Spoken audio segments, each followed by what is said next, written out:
influences were black. Not just for the African now in the civilization of the Greek. The Greek was so profoundly affected by the Africans that the goddess of chastity was a black woman, Artemis. The goddess of wisdom was a black woman, Minerva. The goddess of beauty was a black woman, Diana. And many of their great mythological figures which were critical to the vision of history, the history of the Greeks in the Odyssey. The woman who has the power to draw Odysseus and all his crew into her is Circe, who is represented as a black woman with African features on the Greek vases. The woman who helps Jason win the golden fleece is a black woman, Medea. The woman who marries Perseus, the Greek hero, is a woman who helps Jason win the golden fleece.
What is a lion without his pride? What is a whale without his pod? What is a monkey without his troop? What is a wolf without his pack?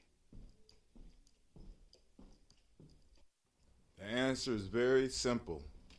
They are the same thing that a human being is without a tribe.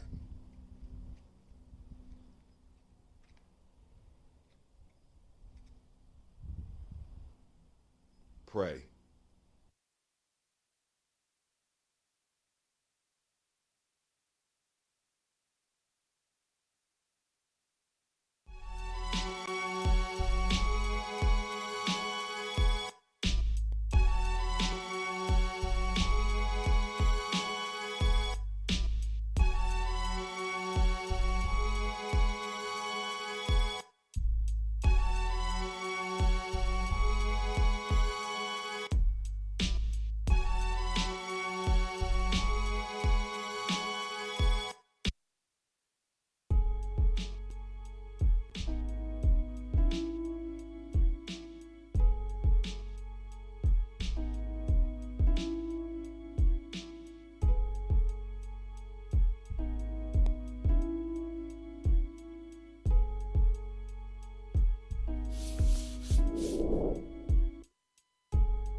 Gye-Nyame, Bombskin & Co.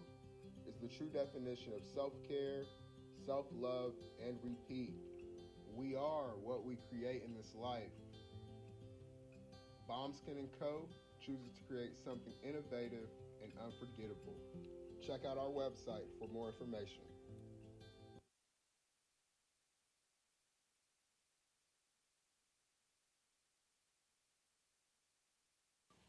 Spirit Over Flesh LLC is a wellness-based business where we heal through words.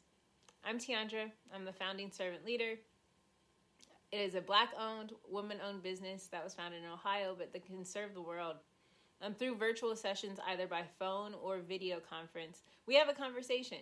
We always start with a 15-minute consult where we just make sure that I learn a little bit about you, you learn some about me, and then we schedule some time to be intentional about your wellness journey. During the time, it's about education and empowerment. You are your own best doctor from within. So I'm literally someone who is just intentional in the space and drawing questions out of you to get you further on your wellness journey. Sessions are typically starting at $80, but if you mention Kwanzaa 2020, we're going to go ahead and take 20% off. It's about getting you well so that we can be well, right? Kujichagulia and Ujima, collective responsibility. So grateful for the opportunity to support you in your wellness journey. If you're interested, go to my website, spiritoverfleshllc.com. There's a button that says Let's Connect. Fill out the form, and I'll get right back to you. Again, that's spiritoverfleshllc.com. I look forward to supporting you in your wellness journey and healing through words.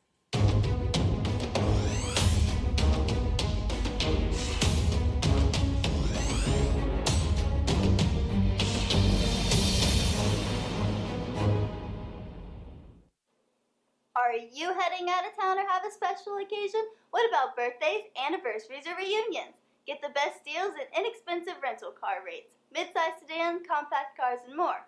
We have a variety of fleet vehicles to accommodate any and all of your rental car needs. Make a reservation today at your local budget rental car on Hamilton Road in Whitehall. Call 614-863-7500.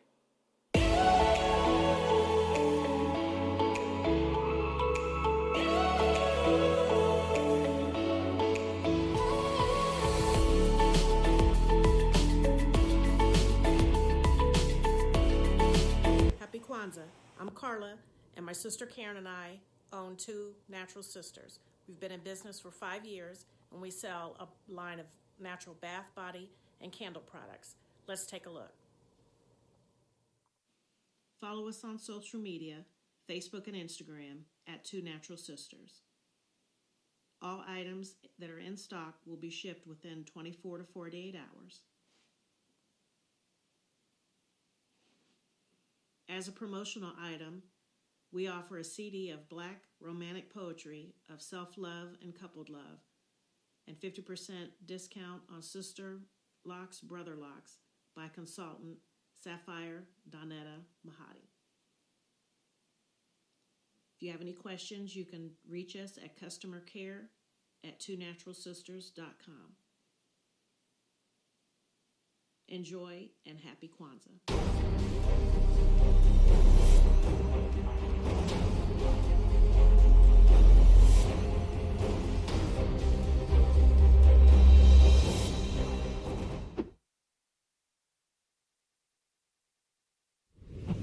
What's going on? My name is Doe. I am the owner and creator of Madeline Gin.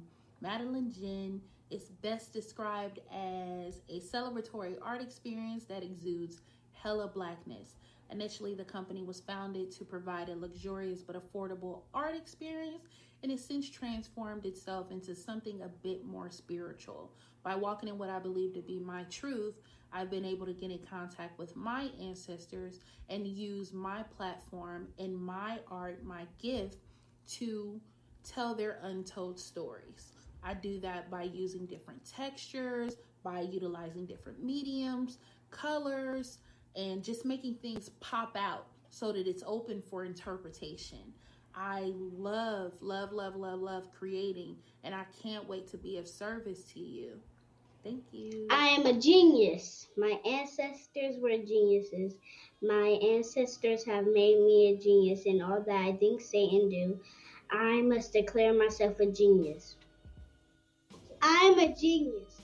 Whenever I am myself, I practice my geniusness and do great things. All my thoughts, choices, and deeds must express my geniusness. I am a genius. My decisions must always be in the best interest of myself, my family, my people, and my God. Only then will I and everyone I know that I am a genius. I am a genius. At all times, my geniusness must reflect my culture. My geniusness must serve my God. My geniusness must make me be one in love and harmony with my family. My geniusness must protect my people. Yes, at all times I must demonstrate excellence because I am a genius. The Purpose Driven Society is a Black-owned, woman-owned business local to Columbus who creates accessories that have intentional messaging. Our specialty are buttons. Buttons can be worn anywhere, on a shirt, on a book bag, on a hat. The beautiful thing about buttons is that you can change them and switch it up depending on your mood or the day. For Election Day, we wore a very intentional button. On my book bag, my student's book bag, it says, "You are already intelligent, educate yourself." Buttons are empowering with the messages that we create. Again, we do them very intentionally. At the Purpose Driven Society, we're minding our Black-owned business and hope that you'll help mind ours too by doing business with us. Our buttons go for $3 for one, $5 for two, $7 for three. But if you mention Kwanzaa 2020, we're doing a special where you'll get an assortment of buttons for just $20, and we'll ship anywhere in the country. So again, that's the Purpose Driven Society. We can be reached at thepurposedrivensociety@outlook.com. Send us an email, and we will put together a very intentional bag of buttons for you and ship it straight to your home. Happy Kwanzaa. Thanks for doing business with us.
Peace, family. Yo, thank you for joining us. Right? And I'm thrilled to announce the fact that we are now releasing our first free e-course. Come and learn about Gye-Nyame journey, see some of the stuff we do. Come and join the tribe. Tribe up with us and check out the free e-course. And we'll make sure that the URL pop up right about here. And it'll probably be somewhere in here. Check us out, family, because we are building. Come and learn about Gye-Nyame journey, and let's build together.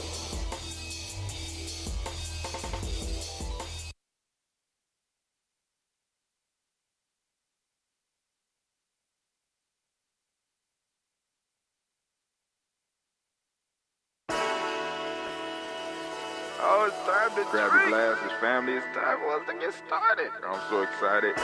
Sitting up here, Kid Magic Rock. Shots out.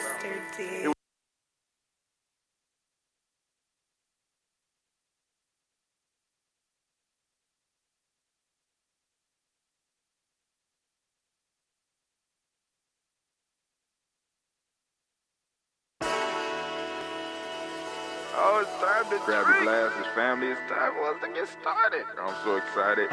Sitting up here, Kid Magic Rock. Shots out. Here we go.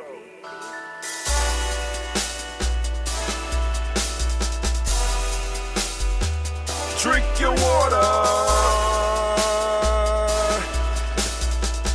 Come on, come on. drink your water, but first, take your breath and drink some water. Take your breath. Take your breath and drink some water. Take your breath. Take your breath and drink some water. Take your breath. Drink, drink, drink, drink. Or should I say, breathe, breathe, then drink. Take a breath. Take your breath. Now, grab your glass for some water. Grab your glass. Lift your pitcher of that water. Or bottle. Get that pitcher of that water. Simply pour some water. Drink, drink, drink, drink. Drink your or should water. I say, lift, pour, then drink. Now move your body and drink some water. Move your body. Move your body and drink some water. Move your body. Move your body and drink some water. Bam. Just move your body. Drink, drink, drink, drink. Drink your or should water. I say, move, then drink. Move your body. Move your body. Now raise your glass and toast your ancestors. Raise your glass and toast your ancestors. Raise your glass and toast your ancestors, fam. Just raise your glass. Drink, drink, drink, drink. Drink your or should water. I say, raise, toast, then drink. Take your breath and drink some water. Take your breath. Lift and pour yourself some water. Pour. Move your body, drink some water. Move it. Raise your glass and toast your ancestors. Breathe, lift, move, toast. But remember to stay healthy. Remember the four pillars. Breathe, drink, eat, move. Drink half your weight in ounces. Eat a culturally appropriate diet. Behave. Take your breath. Come on. Lift and pour. You can do it. Move your body. Come on. Come on. Toast your ancestors. Drink up. Come on. Drink it. Drink it. Drink it. Come on. You can do it. Come on. Drink it. Lift it. Drink it. Come on. Drink that health in. Drink, drink, drink, drink. Drink your water. Take your breath. Take your breath. Take your breath. Lift and pour. Lift it. Move your body. Come on. Come on. Toast your ancestors. Drink, drink, drink, drink. Drink your water. Drink, drink, drink, drink. Come on. Come on. Drink your water. Take your breath. Lift and pour. Come on, pour it. Move your body. Move. Come on. Toast your ancestors. Drink, drink, drink, drink. What? Drink your water. Drink, drink, drink, drink. Drink your water. What's up, family? What's up, family? What's up, family? What's up? What's up? What's up? What's up? What's up? What's up? What's up? What's up? Hey, this is Brother Hato coming at you live and direct from the Black Cave. Man, I am feeling so much better today. I got an opportunity to sleep beyond 3:30, and it feels great. Man, I just laid there. Oh. And I said, now it's time to get up and do the toast so I can start today. Got a whole bunch of stuff that we need to be doing today. Y'all see I got my coffee over here on the side. Maybe I might need to go and throw that in on my morning regimen. You know what I'm saying? Because the coffee got me. But yo, we're going to be doing some toasting and talking. As a matter of fact, I forgot to open up the black line. I'm going to open up the black line so that the family can call in. If any of y'all want to call in, we could go over some of the news, have some conversation, talk about some of the stuff y'all want to talk about, you know, because, like, you know, we got There's so much going on in the world. Then we got so much going on in Gye-Nyame. It's just ridiculous, family. I mean, it's like a lot of stuff. But then the most problematic for us is the fact that we are not allowed to broadcast no more. I mean, we've been cut off of several platforms, and it's like, what in the blazes, as the old folks would say, what in blazes is going on? Right? What in blazes is going on? So we can't stream through any of our platforms. I can't even put up ads. They don't even want my money. You know what I'm saying? And I don't even think that what we posted up was that crucial, was that bad or whatever, blah, blah, blah. But Joe, when you control the platform, you get to make those decisions. And I listen, our time is coming, so I'm not even mad. I ain't even mad. You know what I'm saying? So boom. I do my little bit of time, and we will come out blazing because I'm learning some stuff, and I'm learning, and I'm sitting back, and I'm relaxing. I'm studying. I'm study, resting, perfecting myself, right? So I'm working on a video shorts because a lot of these videos I got to shorten down. So what TikTok has allowed me to do is to go on and figure out how to start shortening stuff up. So one of the things I'm going to do like nation building in 30 seconds. So I'm going to have little nation builder pieces going on. So Miss Navita Nelson has called in on the line before we did the toast. So, but you know, she got that type of power. Oh, you haven't done the toast yet? No, baby, no. But go ahead. It's something because it was something on you. No, it's not nothing. I was calling in to see what was going on with the broadcast. You know, 'cause it's, I don't know if you noticed, but it's streaming live from my page. Yeah, I mean, you remember what that is, right? We put that on when we did. Switched it. Right. Yeah, we switched it. So when I was looking, I didn't know if you remembered that. So so when I just got on Facebook, and I was like, why does it say I'm going live? And then I'm like, oh, the show was on. So I'm like, cool, because you can't get no notifications. Well, now you go get it forever. Because I'm leaving yours up there forever now until they tell me I got to take it down. But right, because it's crazy, man, and it's like we got to do guerrilla broadcasting to get our messages across. And family, like I said, there's many ways that we can avoid this, but Gye-Nyame has came up with one, and that is we have our own platform. Now the only issue is it's kind of hard to keep up with the big dogs. You know what I'm saying? Because like Facebook, billions of dollars. Gye-Nyame Journey, hundreds of dollars. Well, we're my fault. We're hundred heirs. We were 100 heirs till you gave away their $100. Now we teen heirs. Still 100 heirs. And we proud of it. You know what I'm saying? Because it's the support of the family that we are able to say that we are 100 heirs. So if you're 100 heirs, throw up your hands in the air and wave them like you just don't care. Take a $10 bill, throw it in the air, snatch it down before somebody else get it. Oh, yeah. I know that didn't rhyme. Okay, now. I know that didn't rhyme. I'm trying. I'm getting. No, it didn't. I was about to come in and save you, but you wouldn't let me. So don't do your goddamn thing. You know I'm long-winded, girl. But I'm just preparing because I got to get back in the studio. I got to cut my singing album. And then also... one of my brothers who just recently got his freedom, he wrote some verses and stuff, and I gotta go on and get on there because that's one of my rapping brothers. So we probably gonna drop an album on that shit. I ain't rhyming in a long time. Well, you can let my son spit something on there. That's true too. That's true. Something to you That's if true. You won't. He might do it. But what's on your coffee? You got coffee this morning? I mean, I'm used to the ambrosia. Oh no, that was before the show because one of the things that I've been dealing with my time switch is that I would get sleepy during the show because I'm moving everything. I have to move everything an hour back during the weekdays.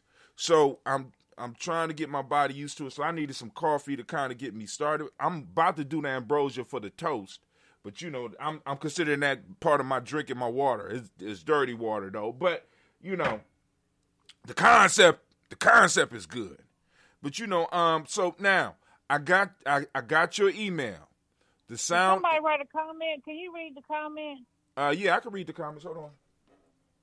Because I'm just saying, apologize to the listeners, but like I was told during Blunt Talk, we had like people. I talked to some people who were on the show, and they was like, "You couldn't see my comments, and I was saying this and I was saying that." So I'm just trying to see if there's anything showing up.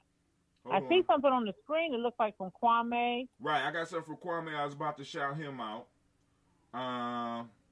See, this is what Tribe do, right? Because when we looking out for each other, we get to stay on top of it. All my stuff is behind, but hold on, let me go to my OBS. We still offline with it.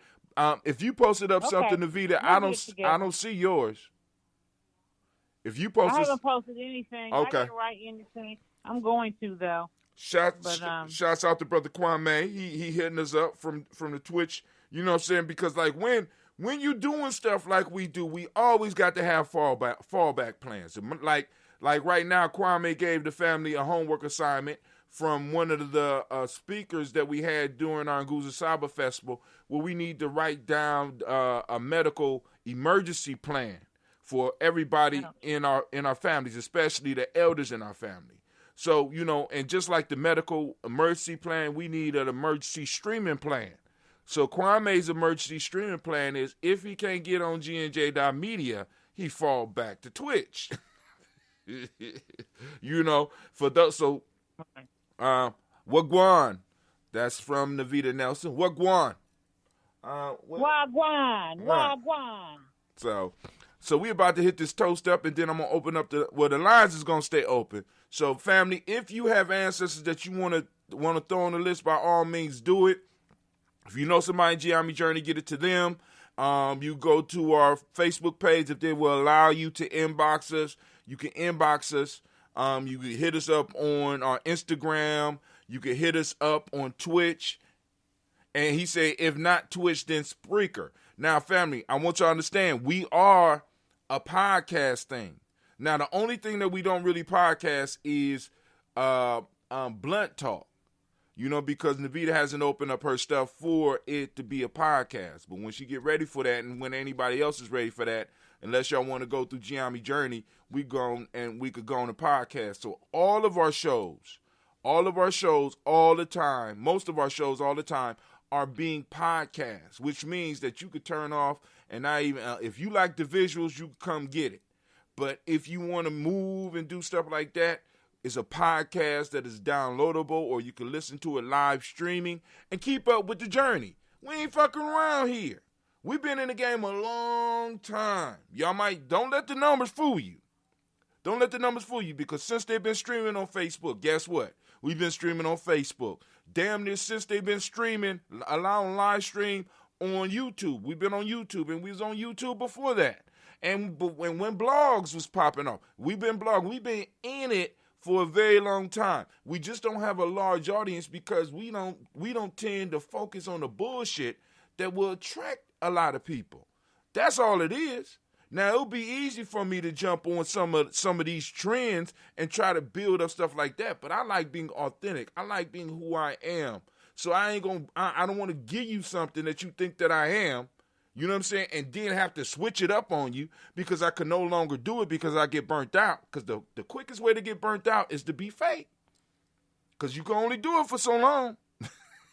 And those of you that have dated people that were fake, y'all know what I'm talking about, because it always come out. They might be able to keep it up for a few months, but then all of a sudden, the mask start cracking and you able to see through that shit and be like, that's a flag.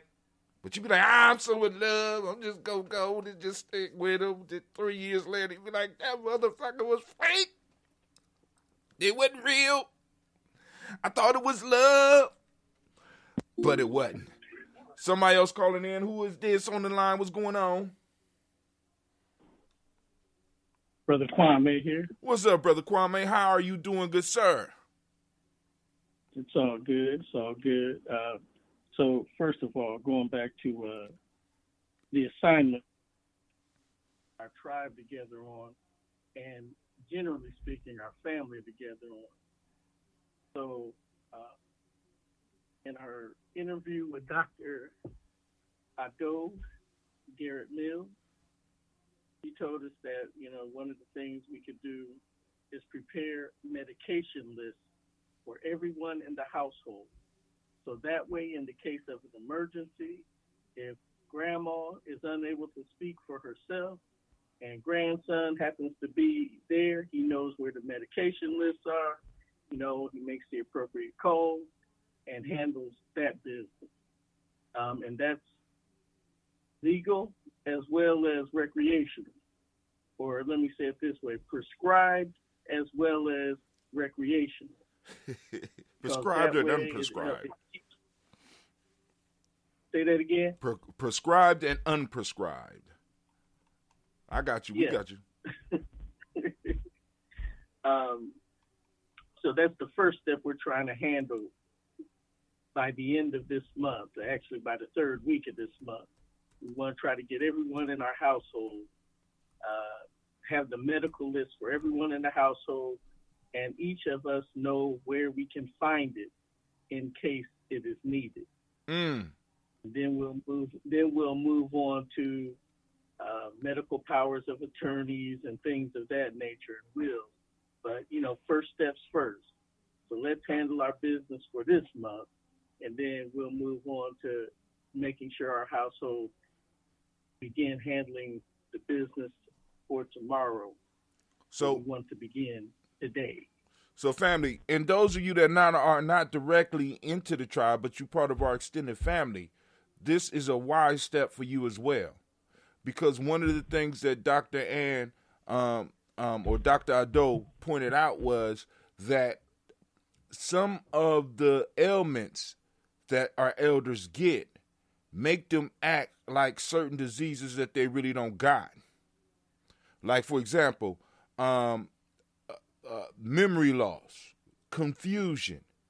If a person is not really taking the time, they'll end up diagnosing your grandparent with dementia or something else when actually they are experiencing, I think the word is delirium, that we need to learn how. Am I correct? That's correct. That's absolutely correct. So instead of saying, especially if it's something that hasn't been normal in the household, then you want to say it's a delirium. Because if you say, well, they've not been acting quite right, and you give them these vague descriptions, they'll treat it as though it's just dementia and send them right home. Whereas a delirium denotes to a doctor or whatever that this is an acute symptom. In other words, this is serious and needs to be treated immediately.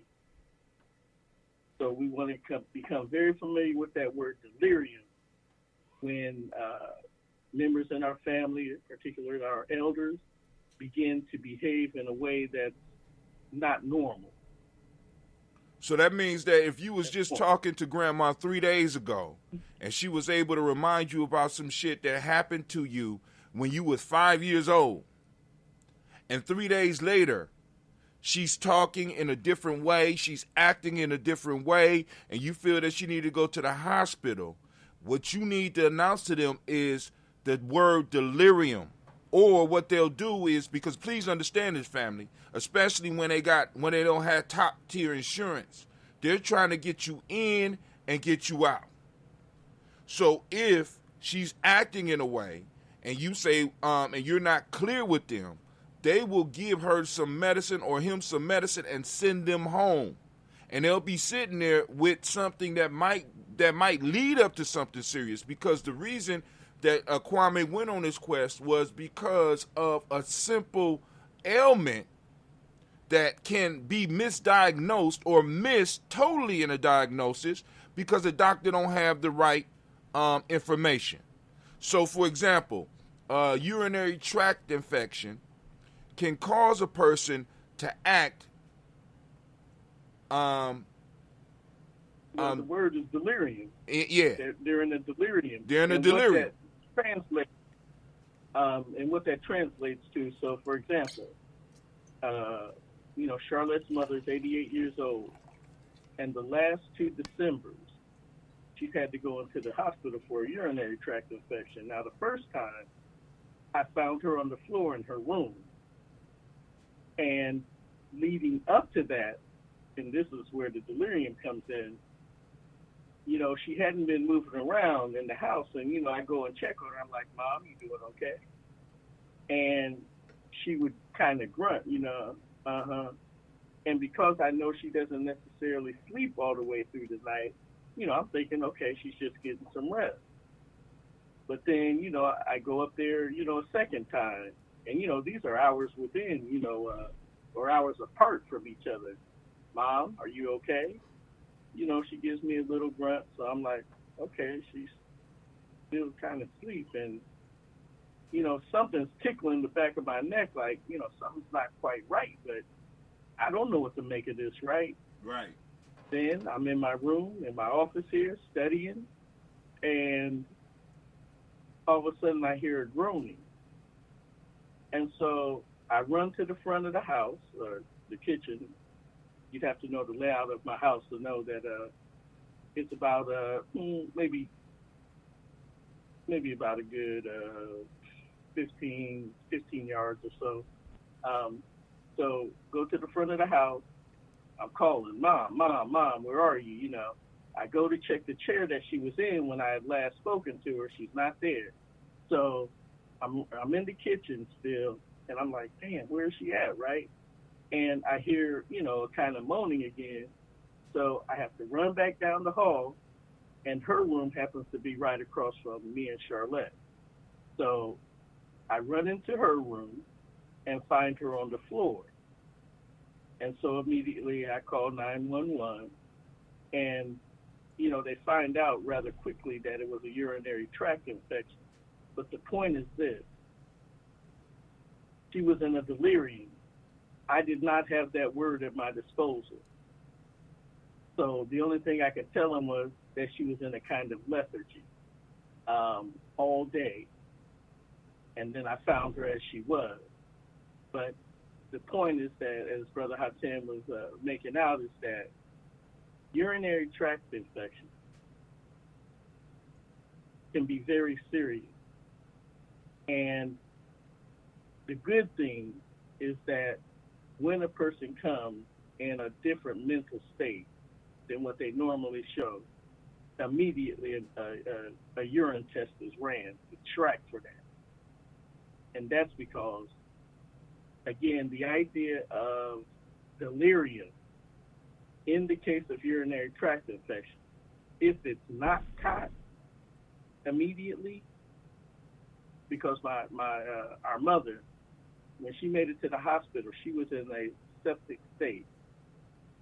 In other words, her body had become toxic, and that takes people out. And so that's the important thing to remember when you find a person in such a mental state that they wasn't in, the last day or so. You have to mention the word delirium, because that will then cue the medical technician, the nurses, the doctors, whoever hears that word, it sends them into a whole nother kind of mode of thinking. And they understand the immediacy of it, because organs shut down, and that's a whole nother kind of mess in and of itself. But so that's the gist. But the medical list should include, as Hatem said, the prescribed and unprescribed medications or drugs, and why you are taking them. Because some medications are will treat more than one thing, but in your particular case, they need to know why you are taking it. So you got it, bro. All right. So, family, y'all got that? And like I said, you don't have to be directly aligned with us to follow that wisdom. You know what I'm saying? Being able to take care of your family. I mean, you know what I'm saying? And knowing, right? Because I get a call from work right now, and I'm away, and I'm 20 minutes away, and something is going on with my mom. I got to be able to tell. I got to be able to give them some information. So I mean, this is why this is emergency preparation, being prepared. You know what I'm saying? I'm in the black cave. Black man is always supposed to be prepared. Hatem. Yes, sir. I thought you said G&J wasn't working. It's not. What you mean? I'm streaming on there? Hold on, let me check. I mean, I'm hearing you on my computer, or... It don't look like it's... Okay, no, never mind. Don't get me I'm on the black line. I Right. forgot I called you from the black line. Right, because Dentissa's still working on it. Me there for a moment. We got our DNS, and we got to get all that set up so that we can have the storage. And of course, I'm gonna have to expand on that. I'm figuring I might need to expand on that before the next Kwanzaa celebration, because we might got about 10 terabytes total, and 2 in the cloud. I'm gonna extend that to about 8 to 10 terabytes by hopefully this summer. After this summer, moving towards Kwanzaa season again. Because like I said, with Navita's show, Miss Tracy's supposed to be doing the show, you doing your interviews, Miss Tiandra doing her stuff, Quasi's supposed to be doing something, Tyke say he about to do something, Cleve gonna be doing editing and stuff. So we're gonna need all of the space we can get, let alone with other supporting members of our family that are going to want to upload stuff. So we're gonna have to go and expand that and get it to a point where we don't have to worry about it crashing no more. But of course, that requires the support from the family, and it requires us getting inside the system and learning some stuff. You know what I'm saying? So the programmers are coming, everything is coming, and part of my journey this year is learning how to study, rest, to perfect myself. Study, rest, to perfect what I'm doing or what I have been working on for the last 7 years. You know what I'm saying? So I'm looking back. I'm looking for stuff. Like right now, I was just on my computer. It's something that I had for at least 10 years that I was not using right. You know what I'm saying? I had the right idea. You know what I'm saying? Wrong method. And I'm looking at it, I'm like, oh my God. You know what I'm saying? And it was just brought to my attention this week. You know what I'm saying? And it runs the course. Like if you start going to our different sites, our Gye-Nyame journeys and stuff like that, if you start going to all those, one of the things that I've been doing wrong is I've been spreading out everything and not having everything centralized in a sense. So as Gye-Nyame, we've been spread it out. So we got the Twitter, and the Twitter take you to a certain page. We got the Instagram, and the Instagram take you to a place. Okay, you know what? Yeah, is it a heckler? We got a heckler on the line, huh? Is we about to get the toast, baby? I'm just but saying, you kind of long-winded. This is what I do. I haven't been able. Listen, family, we haven't had a conversation. I want y'all to think about this. We have not really had conversation. Well, I take that back because me and Navita got on a couple of mornings. But we haven't really been able to conversate damn near since Kwanzaa. You understand? So you right. Let's get the toast. Let's call these ancestors up in here. Family, once again, let me make this as short as possible. If you have ancestors that you want to post up, by all means, you can throw them on the timeline. You go on gnj.media and you can put it on that timeline. Of course, you got to open up an account first, but you can put it on that on the Gye-Nyame Journey media timeline, and we will get them. Somebody is always watching in Gye-Nyame. You can inbox us on our Facebook page. You can hit up Sister Navita on her page, and she will make sure that we put them on the list. So let's get it without any further ado. It's time for us to do the toast. Yay! All right. After the ancient structures have been laid, family, we lift up our glass to the Creator by whatever name you choose to call that Creator. We call that great energy, even though we know it's all around us. The only thing that we strive to do at Gye-Nyame Journey is become conscious of that energy, right? So what we want to do is become conscious of that energy, and we lift up our glass and we say our word of power here, and we say Ashe. From there, family, we move to our list of our ancestors. Let's get it, because we stand upon their shoulders. We stand up upon them. So we want to lift them up. We want to remember them. We want to plug into the wisdom that they have left us, right? And we also want to plug into the experiences that they might be throwing in our path right now, right? So we lift up our glass and we salute those ancestors. And I'm going to go down the list as far as I can, and then I'll pull a paper up. I'm trying to learn them all. We got Miles Brown, Miss Ann, Robert and Texana Davis, Herman Brown, Senior, Rosalie Tilly, Georgia, William Walter, Christopher Pendergast, Aunt Lean, Uncle Chris, Aunt Fiend, Cleveland, Geneva Brown, Margaret Ellis, Wash Ellis, Cecil Ellis, Alvaro Brown, Gina Gaines, Herman Brown II, Barbara Two Wash Ellis, Katie Ellis, Nikki Ellis, Jamon Jones, Jeremiah Tappan, John Fallard. Man, who come after John Fallard? John Fallard. Wow, I ain't make it that far. John, my dude. That's Cleveland's godfather, by the way. One of Cleveland's godfathers. So I don't want to get jumped after I do my show and shit. John Fallard. What the hell?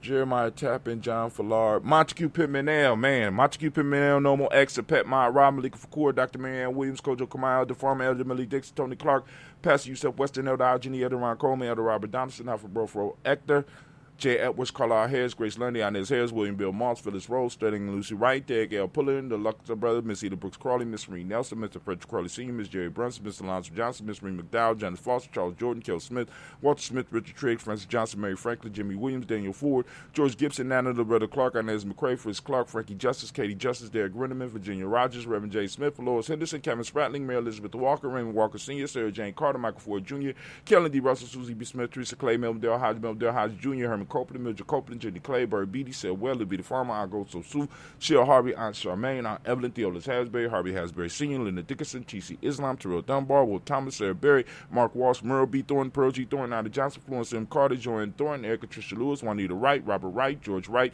Mary, Eliza Frederick Davis, Mary Elizabeth Rogers, Mary Esther Keisha Reese, Linda Watson Hammonds, Jarrell Giles Watson, Sparrow, Slimmy, Selvin Lewis, Andrew Holmes, Percy Moore, Mildred Owens, Booker T. Bowden, Charlie Hunt, Sammy Stover, Hitter Pearson, Sturgeon Thornton, Richard Thornton, Lavina Hall, Freeman Baxter, Mary Moss, Sophia Peacock, Willie Thornton, Napoleon Kennedy, Mark Ramsey, Paul Ramsey, Matt Ramsey, Dave Ramsey, Charles E. Thornton, Frankie Quells, Rainier Thornton, Bernice Quells, Ernest T. Jackson, Frankie Johnson, Teresa Mormon, Leon Johnson, James W. West Sr., James Parham, Dana Jones, Henry World, James Farmer, Mary Chavez, Leon Grace, Bessie Johnson, Hattie Investor, Mary Moreland, Paul Moreland, Elder Caleb Rosemary Martinera, Don Mattel Wellman, Fred Douglas Triggs II, Phoenix Triggs, Reverend Eddie Moore, Helen Fuller, Eugene Jackson Sr., Richard Ellis, Silas Alexander, Charles Maxwell, Percy May Alexander, Arthur Reynolds, Stanley Lockhart, Ricky Lockhart, William Lockhart, Woodrow Lockhart, Brenda Porter, Deacon Hargrove, Carlos Sawyer, Andrew Parker, Doris Donald, Ellis Murphy, D'Amico Russell, Didi Monares, Gina Ruth Jones, Jana Callahan. We also have William Walter West, Nigel Perez, Elder Basiji Falani, Jim Robinson, Gladys Johnson, Valerie Clark, John and Mary Sullivan, Dirk Johnson, Antonio Johnson, Delise Waters, DePetus Hines,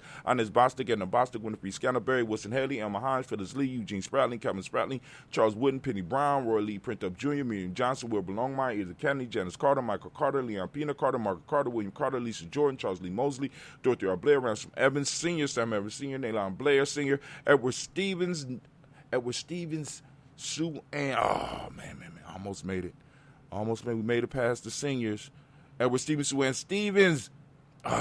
Joe Davis, Timothy Butler, Gene Holmes, Dana Jones, Peter Charles, Christy Nichols, Cardinal Robinson, Rosemary Charles, Ada Pearl, Bob Ingalls, Jack Wallace, Warren M. Finch, Warren P. Finch, Tim Ingalls, Audrey Finch, William Billingsley Jr., Jennifer Sensabaugh, Hazel Gasson, Jerry Brantley, Brian Watson Jr., Kaneko Parsons, Jason Kathy, Bradford, Thomas Bradley, also known as Akabuki, also known as Gypsy, Reverend Roosevelt Word, the First Stage Trash, Frank Smith, Mother Bertha, Michael Leonard, David Brown, Ruth Carter, June Cox, Paula Cox, Ronald Urban, Judy Hubbard, Irene Johnson, Francis Booth Jefferson, Dan Wilkinson Sr., M. McClendon, Jerry Doyle, Mina Robinson, Mary Nichols, Patricia Williams, Shabaka Teray, Greg G2 Gibson, Donna Hill, Richard Glebes, Lee Irby, Tommy Irby, Ward Irby, Jim Gaucher, George and Hallie Johnson, Archie Margaret Armstead, Diane Scott, Erica Armstrong, Claire Fox, Gene Evans, Archie Beck, Anna McGill, Charles McDaniel, Christine Cottrell, Aunt Becca, Alexander, Arthur Arnold, Hattie Reed, Charles Reed, Eula and Andrew Baker, Patricia and Edwin Brooks, Gwendolyn and Bob Hatch, Kimball Vernon, Bradley Kim, Janie Harritel McKay, Spencer Sturgis, Sally Mae Baker, Ethel Baker, Creola Baker, Geneva Baker, Aaron Nino Baby Hatch, at Senior Mally Miller, Housey Hashtag, Cleveland, Mother Gibson, Act Nixon, John Bowie, Lester and Richard Saunders, Dorita Ross, Riola Ross, Robert Nelson, Fred Stevenson, Leroy Stokes, Neely Johnson, Fletcher Swan, Maddie and Charlie Scott, Artie Casey, Thomas Corbett, Vivian Stevenson, Mona Ann Lewis, Cornetta Lyman Lewis, John Jackson, William Dallas Lewis, Mary Francis, Chappelle Jackson, Michael Slade, Joanne Perkins, Richard Jackson, Martha Ford Dawson, Big Mama, Nanny Harris, Eva Ford, James Harrison, Margaret Towns, Mary Williams, Leroy Q, Heath Senior, Albert Moore, Miss Vanilla Alvarez, Motley, Geraldine, Elizabeth, Douglas Thompson, Urchin, Houston, Lud, Alls, Elijah Alls, Jerome Alls, Henry West Staten, Joe Jamel Alls, and Pierce, Donald Carter, Lily Green, Nathan Greenbat, Vaughn, John Dewey, Ruth Beard, Tim Butler, Remy Laura Newton, J.B. Foggy, Thomas Newton Sr., Barbara Naeem, Jeanette Sanders, J.C. Sanders, Roy Pruitt, H.J. Brantley Sr., Henry Wilson, Rufus Jenkins, Minnie Wilson, Catherine Sanders, Mira Ellis, Elizabeth Sanders, Henrietta Irby, Mildred Armstead, Margaret Armstead, Captain Anthony, Ruth Brown, Charles Walker Sr., Charlie Walker, Cecil Russell, Diane Irvin, Haroon Phillips. Where we at? Haroon Phillips. Where are we? All right, Henry Wilson, Rufus Jigs, Minnie Wilson, Captain Sanders, Muriel Ellis, Elizabeth Sanders, Henrietta Irby, Mildred Armstead, Margaret Armstead, Captain Anthony, Ruth Brown, Charles Walker Sr., Charlie Walker, Cecil Russell, Diane Irvin, Haroon Phillips, William Ford, Margaret Logan, Phyllis Barnett, Lee Irvin Sr., Michael Irvin, Rosella Watson, Hugo Watson, John Carwell Sr., Robert Lee Carwell, Nevaeh Mitchell, Ron McCormick Sr., Sabrina Easley, Rashawn Easley, JaVale McCormick, Barbara Ann Reed, Dorothy Ann Reed, John Reed, Chuck Maha Reed Jr., John Reed Jr., Patricia Reed, Edward R. Benson Sr., Ethel H. McNair, Louis Fernandez, Jacqueline Broaders, Reginald Oliver, Mazerie Coper, George Swan, Imani Gracie, Charles Scott, Charles H. Scott, Michael Morgan, Charlie Morgan, Sybil Edwards McNabb, Andy Ferguson, William Ferguson, Shell B. McClendon. We move to the Black Book. We are on Joel Giles, James Carswell, Roberta Adams, also known as Aunt Sis. We got Elder Shaka McNair, Anthony Brown, Jonathan Poor, Lottie Gaucher, Cousin Tony, Michael Johnson, James, Jimmy Johnson, Barbara Shang, Lewis, Ronald Show, Junior Damian Talbot, Stina Banks, Joseph Bingham, Quincy, Mama, Aunt Lady, Abraham Isaac, Condom, Aunt Barbara Lewis, Renee Johnson, Joy, Ryan Ross, Rick, Jermonte, Marcus Price, Ness Words, Marshawn McHale, Demetrius Beard, Herb Jefferson, Ralph Makers, Eric Walker, Quay Sample, Candace Simmons, Simon Clayton, Leonard Jones, Sally Garner, Milton Scott Sr., Elder Clarence Lumpkin, Elizabeth Johnson, Mr. Thornton, Johanna, Jasandra Lynette, Lewis, Henderson, Mosley, Charles Jordan, Henry S. II, Fanny L. Webb, Dan Walton, L.L.T. Sue Walton, Emma Walton, James Randolph Giles, Sonny Pete Walton, William Walton, Fred Powers, Elijah Juan, Hakeem and Como, Alberta T. Davis, Charles Davis, Willie R. Mackey, also known as Dr. Creamy Mackey, Victor Bowden, Trisilla Kitty Berger, Lucy White, Robert Lee White, Emma Jean White, Townsend, Roger White, R.L. White, Jesse White, Ruby Jewel White, Johnson Carl White, Desi Woods, T.L.R. Woods, Lennox Jim Woods, Lizzie Woods, Juanita Alexander Brown, Cynthia Ann Wright, Richard Dorsey, Andy Simpson, Jamira Simpson, Regina Hopkins, Joseph Simpson, Eddie Dorsey, Eleanor Hopkins, Edward Wester, Alice Wester, Ivy Wester, Arnella Willis, Ethel Lane, Samantha DeMont, Ethel Marshall. We got Steve Dougie Shelton, William, Bill Walker, Carl Rico Johnson, Kim Gray, Stuart A. Johnson, Edward Young III, Isaac Jackson Sr., Drusilla Murrow, Wayne Young, Christina Young, Thomas Young, Frank Murrow, Sylvester Foster, James Lizzie Winston, Abe Julia Lawrence, Ozell Leather Sr., Gladys Cope, Ozell Leather Jr., Geneva Jackson, R.J. Lacey, also known as Toot the Don, Saber Winston, Chris Kenny, Margaret Mentor, Mary Smith, Juanette Florine Stith Gibbs, Carl William Duncan Jr., Janet Callahan, Danny Hill, Miko D. Nice, Andrew Martin, Mabel Williams, Terry Brown, Teresa Biddle, Lavonna Kincaid, Carla Sawyer, Reverend Jesse Porter, Deacon Ezekiel Dennis, Brenda Porter, Craig Lee Jones, Granted Bueller, Papa Al Reeson, and Inez Smith, George Gamble Sr., Joseph Garrett, LaShonda Jamar, Leroy Raleigh, Mona Yolanda Hunter, Yvonne Patrice Turner, Herman Reeves, Amanda Reeves, Josh Reeves, Lena Kate, Herman Reeves, Pam Johnson, Baron Reeves Fisher, Jerry Jocelyn McCallum, also known as Mama Moon, Sheila Anley, Panchita Alba, Donna Brooks, Barbara Moses, Ida Spate, Nira Branson, Eric Winston, Darren Bridges, Francisco Matisse, also known as Sonny, Charles Stevenson Jr., King Pleasant, Sarah Keat, Lena Shepard, Brett L. Willard, Mabel Haskins, Wilbur Shepard, Dennis Jackson, William Haskins, Geraldine Jackson, Henry Jackson Sr., Edward Jones, Leslie Travis, Charlize Barnes, DeJuan Lewis Taylor, Madeline Yates, June Dandridge, Daisy Woodfork, Reggie Smith, James and Amanda Baldwin, Linda Williams, Sally Williams, Vivian Stevenson, Irene Harris, Callie Williams, Abu Scales, Pat Williams, Mrs. Bertha Walker, Tony Ogletree, Grandma Marguerite, and Tracy Emery family. We lift up our glass. We salute each and every last one of our ancestors. And for 1 second, just reflect on some wise words that might have came from one of your ancestors. Ashe. From there, family, where do we go? You know where we're going. We're going right here to the present moment, family. We want to give a round of applause to all of those Kuumba babies. It is your day. Let's go. Yeah. Clap it up for them. That's right.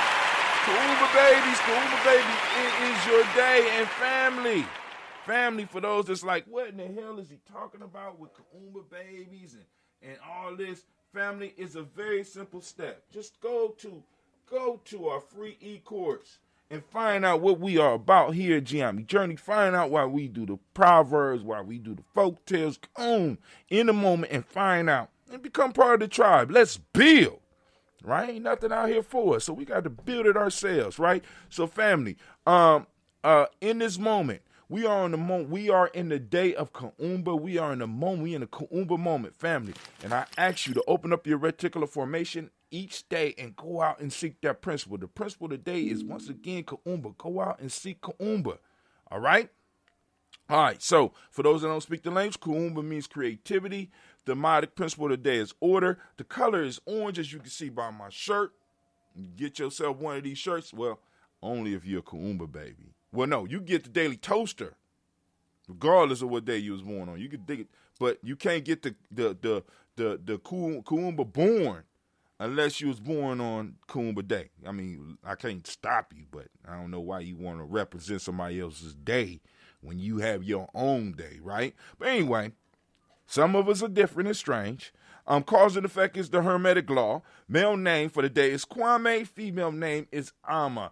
And we lift up our glass and we salute the power in this moment, realizing that when we embrace the moment and embrace our power in this moment, we can make changes that will ripple throughout time. We lift up our glass and we say, Ashe. From their family, where do we go? We go to our future generations. We toast our babies, our babies' babies, our babies' babies, on to infinity, our children, on and throughout time, family. And if we're handling our business in a moment and we train our children to handle the business in their moment, we will always be here. And we lift up our glass and we say, Ashe. From their family, we move on to all of our relations, and we lift up our glass and we say, Ashe.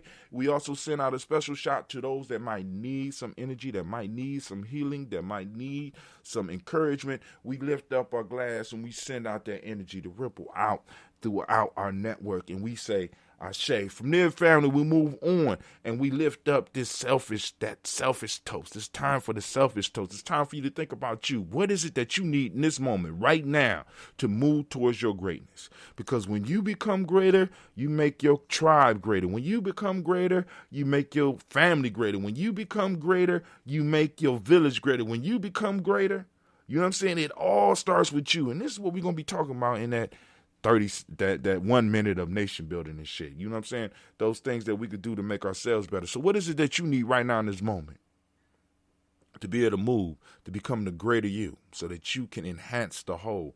We lift up our glass and we say, Ashe. From their family, we move to that tribal toast. Family, tribe is very important. What tribe do you belong to? Who is your accountability group that can hold you and kind of help support you and your family? Who is that tribe that you belong to? Mine is Gye-Nyame. I'm lifting mine up. Lift up your tribe and say it out loud. All right, Ashe. From their family, last but not least, we want to do a toast to the most magnificent. You heard me. The most magnificent, beautiful, wise, bravest, right? Most upstanding, outstanding, inspiring, motivational individual in the room right now. I'm lifting my glass up to you and we say, Ashe. Oh, Ashe. Ashe. Family, I wish you peace, power, joy, and 100 years. And as we say in Gye-Nyame, family, in this toast with the famous term that was thrown out by Brother Kwame, the Black Yoda himself, cat in, because this is our thing, and each day we do it, it becomes stronger and stronger, moving towards being totally 100% our thing. We're going to toast and we drink. God damn, that watermelon is good. I got to brew some more. But hey, family, give me a second to get some stuff set up. I'm going to put y'all on the opening scene, and we will be right back, and we will have our conversation. Call lines open, 614-556-4535. Once again, caller lines are open.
Brothers and sisters, take a little time to really look at one another, then ask yourself, can we really afford to lose one another? We must understand that we are all we got. We're forgetting our past, blinded by crack and gun smoke. We must turn that mess around and make the other man choke.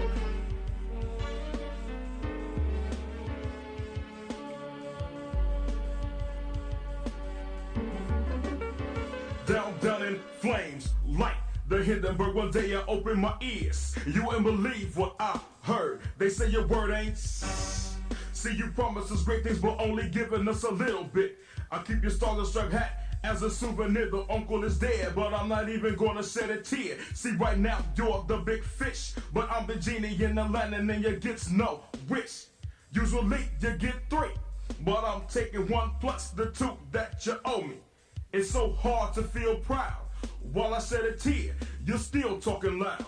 I'll never get on a boat with the man, because it reminds me of that great master plan. Oh, I haven't forgotten the last cruise we took. We end up picking cotton. You tried to play me out like a sucker, but I survived to take back what's mine, your mother. So repay your debt to us. Mama so light, cause all the nuts that you busted. You violated our blood and plagued us with acne. So who's the real savage race? Please tell me, what race is really your mind state? So the mess you bumped up is the mess you're gonna have to face. See why I'm so upset? Because you brainwashed my people, talking up the side of your neck. So I just sit back and light up a stand so to deal with the pains and the rage in the ghetto.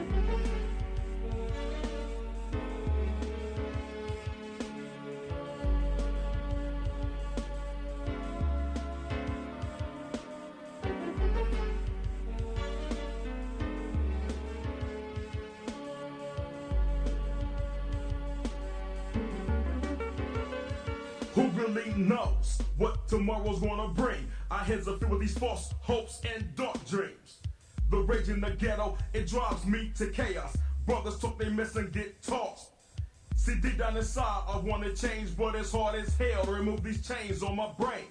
You got me thinking that I'm less than I really am. Put up a 10-foot pole and impale sand. The rage in my mind, it keeps me from crying, but inside I'm slowly dying. Because I don't know who I am, so I pick up an idol and become his biggest fan. Pattern myself to be just like Jack. I can have a big Cadillac, slinging crack. Invest seriously, and then I start rolling hard, and the rest is history. We're very secure, got a few keys and holding G's. Nobody can be trusted. I see with a shotgun and in my jock strap a small gap, because I'm so damn scared. Walk the streets alone at night, I wouldn't dare. Will I make it to 21? I'm only 19, my life has just begun. I got snatched up by the feds, I was slapped around, then assigned a concrete bed. And now I'm behind bars. Yesterday was the last day I would see stars. And now I'm feeling sorry, cause everything I ever did is coming back to haunt me. I'm crouched in a corner, hugging my knees. I'll be 37 by the time that I'm free. I got enough bed sheet. I'll make me a nice little noose and I'm out. What? One hell of a future. Oh man. I fell into the hand of the plan and now it's over. The rage inside is still alive. And it'll survive until I die. And if that's tomorrow, oh, we back up. The flag is flying. My heart was filled with song. Salute the flag. Gye-Nyame journey. Of the rage in the ghetto. It's time for us to have some talk. Lines are open. 614-556-4535. We got we had 2 people on the line. Oh, it's just us. Just you and I. You and I. You and I. Hey.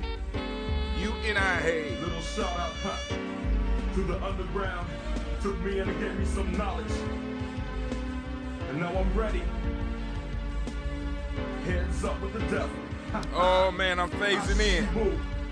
We need some more spiritual energy. The family out there, I know y'all can't get to us on Facebook. I know the world is working against us, but shit, we still always manage to come through.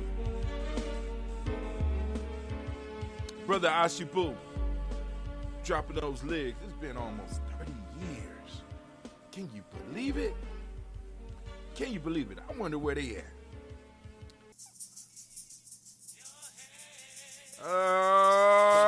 We are back, family. We are back. We are up. We are live. We are live. And let's do that full screen right now. Let's do that full screen. Yep, we going to transition in. Oh, man, family. Black line is open, 614-556-4535. And I am feeling on top of my game at this point in time. I just need rest. I'm on 7. I'm steady resting and perfecting myself and perfecting my skills. GNJ.media is the home. And, of course, y'all know we got to go on to the news scene. We're going to strike up the news scene real quick. I'm going to open up the lines. The lines are opened up. Let's get it. Let's get it. Let's make that transition. We're going to bust it out. We're busted out on the funk. Busting out. We're busting out on some serious funk. All right, family. Now, one question I'm throwing out there. Old school question. This for the old school music listeners. Name a couple of songs that you like, that you love, that somebody came and remade. They did a remake and it was better. Right? Songs that you like and somebody did a remake and the remake was better. Right? I'll give you an example. Here's my example. You ready? Here's my example. Lines are opening up again. I'm opening up the lines. This call may be recorded or transcribed. Oh, shit. I called in on my own call. Kind of shit is that? Called in on my own call. One of us got to go. How am I going to do that? All right, I'm just going to shut it down and start over. I'm going to lead call. And we're going to just go and start over. All right, we're going to go to the Uber conference. Go on, let us in. Black line open, 614-556-4535. Damn, I'm still on. Let's see.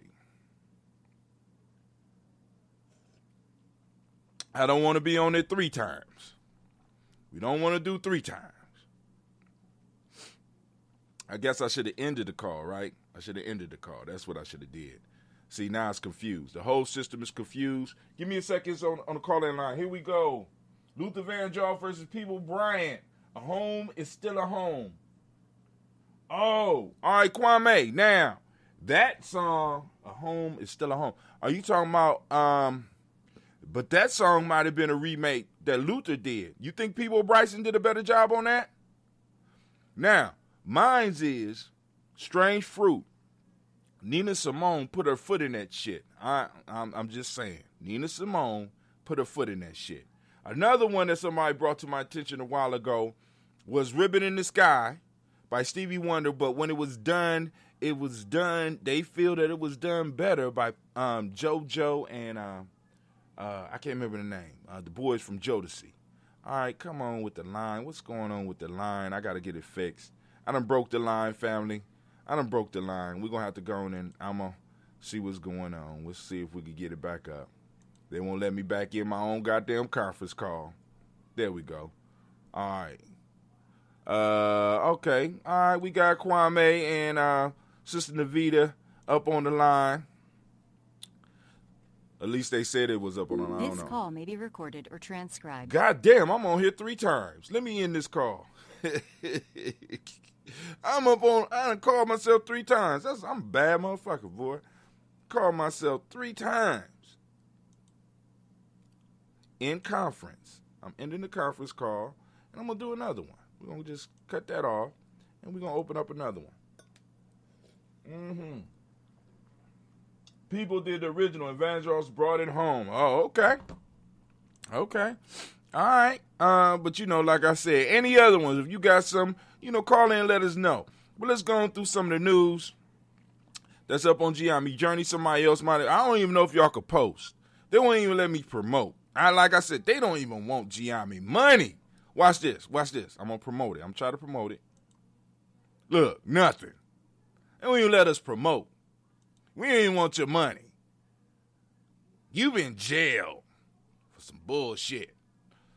All right, get your Kuumba Born shirt. I don't even know if they'll let y'all buy the shirts now. You going to get your Kuumba Born shirt. This is the link that we share with people so that they get on the show. You know, speak your mind, let us know. Only 5 out of the 9 that we're streaming on are live. You can catch us on Navita, Sister Navita's page on Facebook for those that like the flexibility of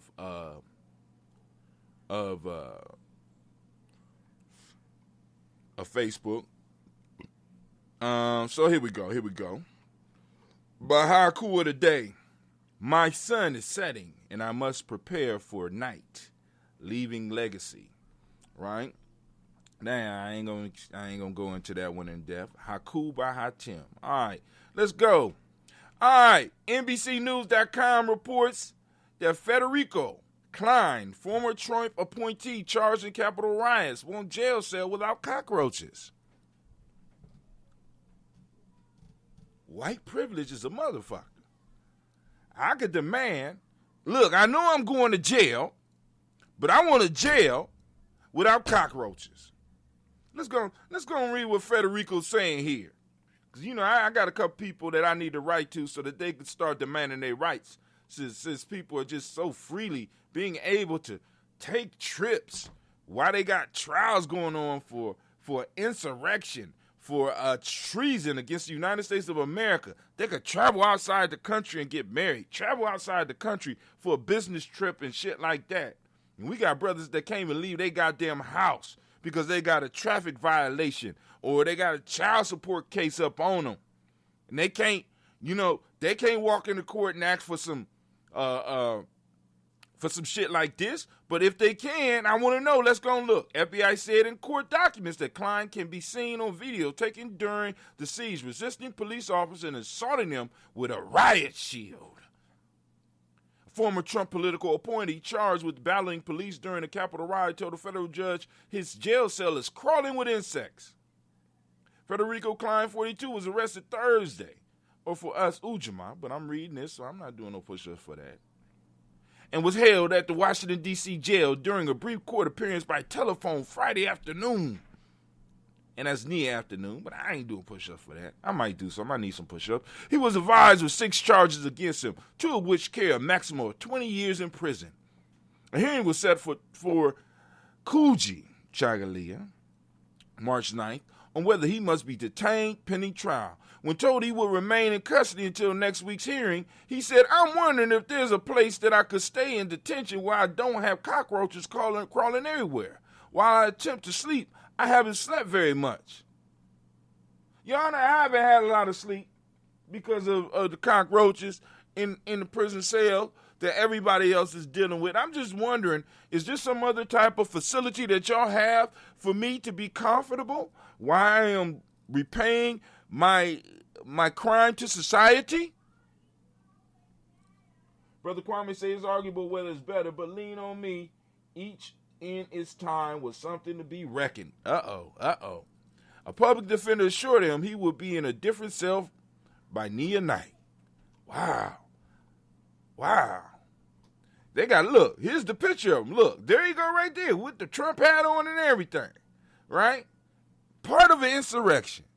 Now, what happens when individuals can see what happens to another individual for doing something this heinous, and he is able to make claims like this in court, make requests like this in court, and get the treatment that he feels he deserves? That's right. More bullshit. More shit going down.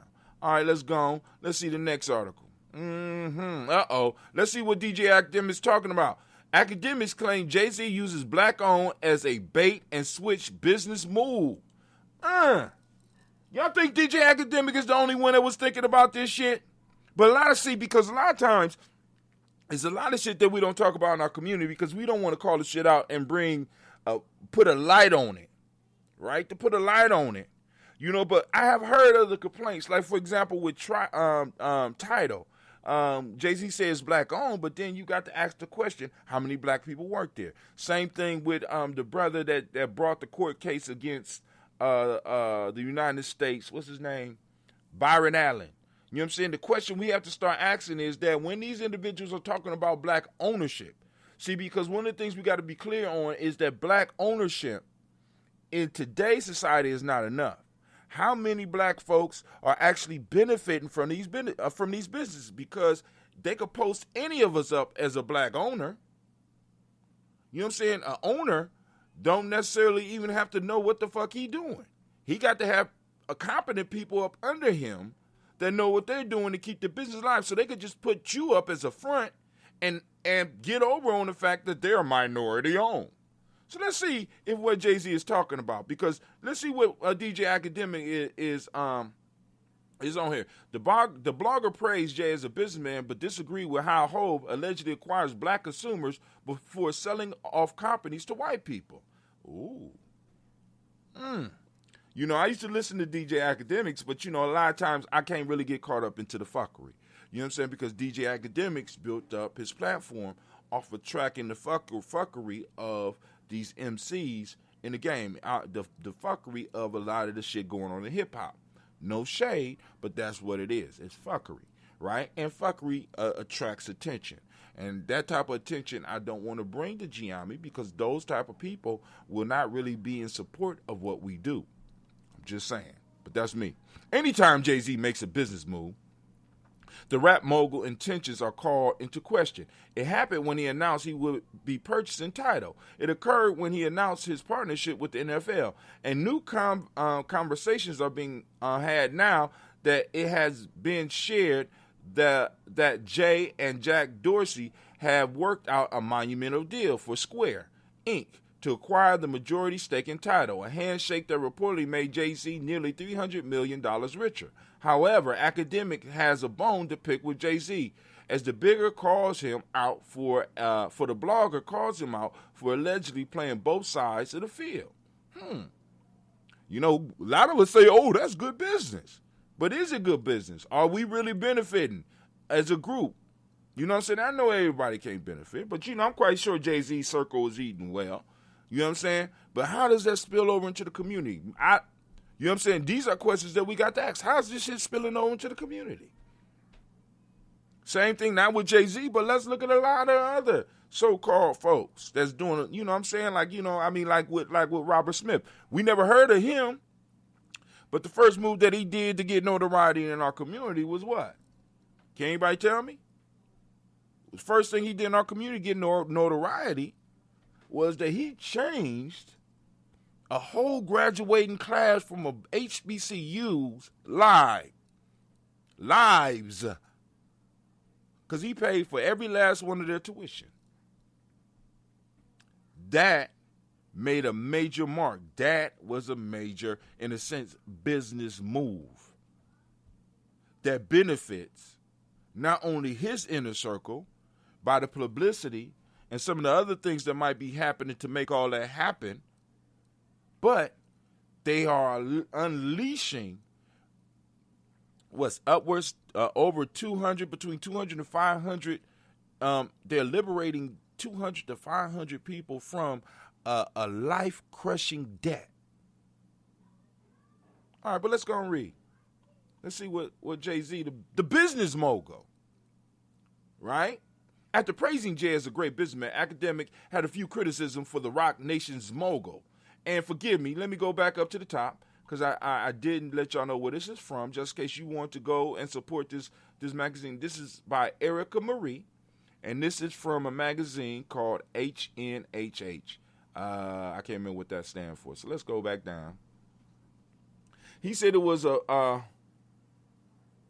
after praising Jay-Z as a great businessman, Academic had a few criticisms for Rock Nation mogul.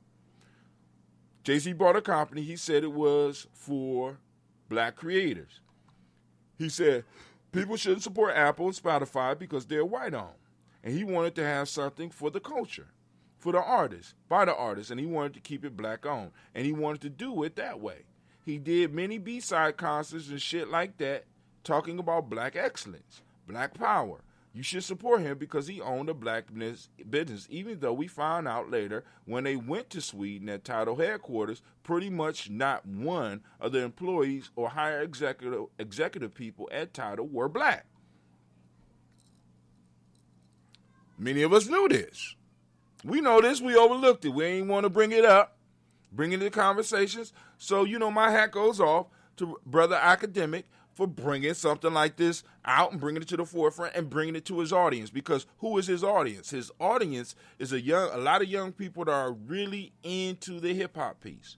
So in a sense, he is kind of putting his whole piece on the line to kind of bring out this point. He brought out the positive. Oh, yes, he's a great businessman, right? But the question of whether he's a businessman for the people, a businessman for the people, by the people, is that the type of creator? Is that the type of entrepreneur that he is? Because we need individuals looking out for us as a group. And although you can't touch the group, there are small gestures and small things that you could do that will have a butterfly effect on everything around you. Let's say Jay-Z ain't got enough money to pay for a whole graduating class.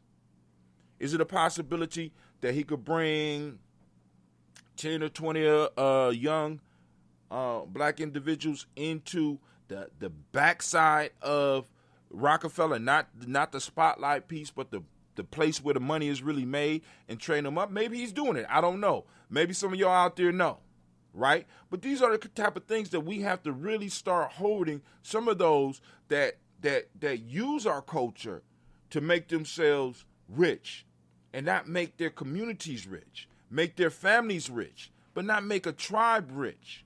See, because the issue that we always got to wrestle with, family, is that, richness is an individual thing. Wealth is a community property. You know what I'm saying? I heard somebody say a while ago, a lot of people be complaining about that it's lonely at the top. You know what I'm saying? And they turned around and said, well, asshole, it's your fault because you went up there by yourself. And it's hard to stay on top when you're by yourself. See, because you always need people that's going to be willing to defend you, to back up some of your investment and some of your power moves, and in some cases to even fall on the sword for you when it's necessary. Right? But hey, I'm just saying. But I'm just an old man screaming. Academics noted that Jay made a Tidal deal with Sprint, where he reportedly walked away hundreds of millions, and now the remainder of his shares now belong to Square. The black-owned Tidal is now owned by Jack Dorsey, the white man. He accused Jay-Z of being a bait-and-switch businessman, adding, "That's the only thing I don't like about the way he does things. Bait and switch. You throw the bait out, and right when the thing is about to go on and try to get it, you switch it out for something less valuable." Right? You get the attention, boom. And then as the thing is about to get it, you switch it out. And if they want to get this thing that's a little bit more that was valuable, you know what I'm saying? So who is he baiting and switching? He baiting and switching us. And in a sense, what DJ Academic is accusing him of is that he's using us to bait and switch because it's black owned. Black owned is no longer enough, family. We need individuals that's in the leadership of the thing to be us. We need a large portion of the workforce to be us before people would start running around talking about that is black owned. You know what I'm saying? Once again, that's that border shit. It's certain things that when you have borders, certain things that when you have certain power, it's certain things that people can't say or do. But who's protecting our borders? You know what I'm saying? A lot of the warriors that's supposed to be protecting our borders, where they at? They out in the streets, beefing over blocks and shit. That don't even belong to us. Right. He's not doing it for black people. He's doing it for his own selfish means, Academic stated. Swipe below to check out more Academic analyzing Jay-Z's moves and let us know if you agree or disagree. Now, DJ academic shit ain't usually long. So we're going to go on call fair use, and we're going to go on play and see. I respect Jay-Z's business model. I think he's a great businessman. I do look at people just blindly sucking him off and basically saying, yo, just look at this, man. Jay-Z bought a company. He said it was for black creators. He said people shouldn't support Apple and Spotify because they're white-owned. And he wanted to have something for the culture, for the artists, by the artists. And he wanted to keep it black-owned, and he wanted to do it that way. He did many B-side concerts and shit like that, talking about black excellence, black power. You should support him because he was running a black business, even though we found out later when they went to Sweden at the Tidal headquarters, pretty much not one of the employees or the higher executive people at Tidal were black. It was pretty much only Jay-Z, right? However, it was still preached and put forth to us as this is black excellence. You guys support it if you support black people. Well, Jay-Z sold a third of the shares to Sprint about a year or two ago. Straight from DJ Academics now. He spends time in this place, in that world. I'm not in that world like that. He spends time writing about this world. He done built a whole platform off of writing about that world. And he's pointing out something. What do y'all think? Anybody out there want to call in? Hold on. Let's see. Brother Kwame, I believe that children are the future. Don't know who sang it originally, but yeah, you're right. Whitney did tear that up. Sister Navita can hear Nina Simone quite well. It sounds great in the voice of Tony the Tiger. Damn. The hell? All right, let's go to the next article. And how y'all agree? Who agreed with DJ Academics? Who disagree with DJ Academics? Let's keep it moving. Let's take a look. Everything you need to know about NFTs, the crypto art selling for millions. This is Esquire.com. I don't know if they're going to let us go on and peruse it, you know. So we're going to pull it up and see what's going on here. What are NFTs? Uh-oh, we got a caller, so I'm going to stop because I'm quite sure somebody has a comment about what we just was talking about. What's going on, Abstract Rapper? What's going on? Nothing. I just called. I'm catching back in. I had a phone call come in, so I'm trying to catch back up into the timeline. All right, so now. Go ahead. I'm about to mute the phone and listen. All right, cool. So we're going to keep it moving. But the subject that we just covered, I think you would have liked, is a brother by the name of DJ Academics is claiming that Jay-Z, rather than, in a sense, supporting black businesses, exploiting the term black business and just making money for himself. You know what I'm saying? We just played the thing, so hopefully you can catch up on that later. But now let's go back to this next news piece. Now, family, I know y'all like now because I'm not telling everybody to run out and get crypto. Now, although I do have some crypto and I've been investing in crypto off and on for a few years, I didn't get into it early. Now, first off, I'm going to say this. We're getting into crypto pretty late, but, you know, considering the fact that maybe 3-4 years ago when it was at $10,000, people thought they got in late. So anybody that bought some crypto, some Bitcoin 3 to 4 years ago, your small investments or large investments that you made has grown 4 times. So I don't think it's too late for crypto. Some people that are bullish on it are saying that crypto or Bitcoin. No, I don't think it is. Huh? Say again? I was watching the show yesterday on Craig Facts, and the dude is supposed to be his specialty is cryptocurrency and Bitcoin and whatnot. And he said if you invested, I want to say, he said 10 years ago, if you invested, was it $100 in Bitcoin? You would have $100,000 today. Right. Or something to that effect.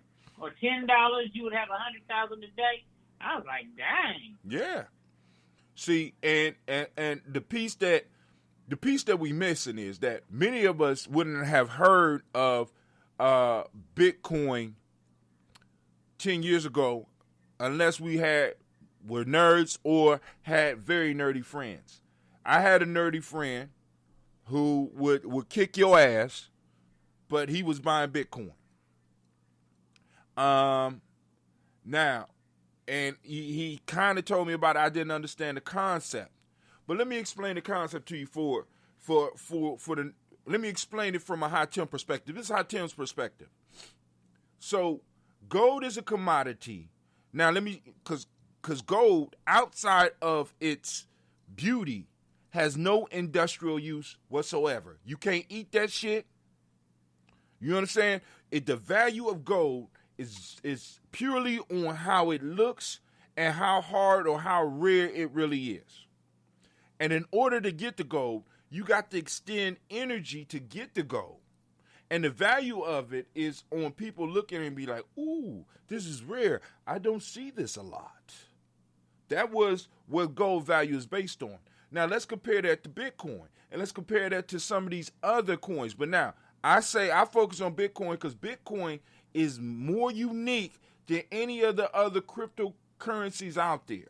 What makes Bitcoin more special than all the other coins?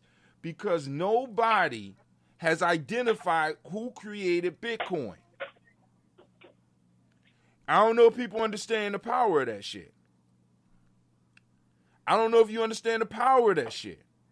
But nobody knows who created Bitcoin.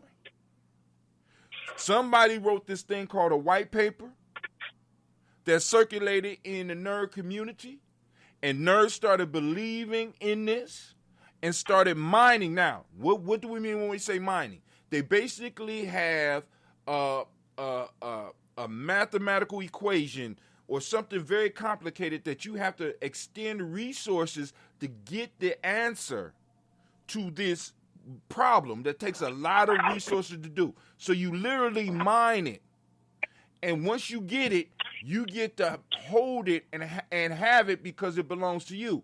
And you could trade what you have mined, what you have put your time and effort into getting, and trade it. So for me, there is no difference between Bitcoin and gold, except the fact is that I can't materially touch Bitcoin. But it's the same process, and it serves the same purpose because gold has no use outside of shining. That's it. So all those people that's talking about gold is real, we got to understand that it's a possibility that we are in the midst of a shift in our economic understanding. More and more people are understanding every day that the only thing that gives the money in your pocket the value is your belief in it. The only thing that gives gold the value in it is your belief in it and the idea that it's rare. Bitcoin is rare, and people believe in it. So right now at 50,000 family, I'm thinking that you could have at least another flip. And with Bitcoin, the way they got it right now, family, you can invest dollars in it. You go onto your Instagram, not your Instagram, you go into your Cash App right now and buy $1 worth of Bitcoin. You have to buy a $10 minimum. No, you on not on the Cash App.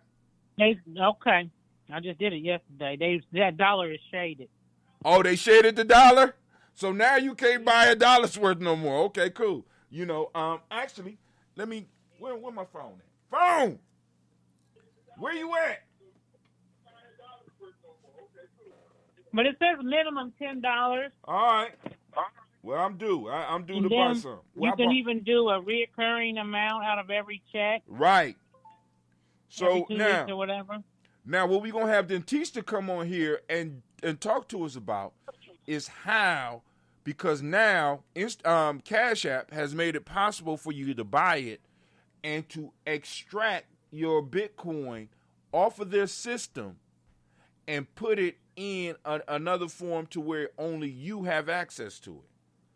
And that's the other piece about these coins. A lot of people think that it just have to stay there. No, there's other ways and other places that you can store your Bitcoin to keep it safe.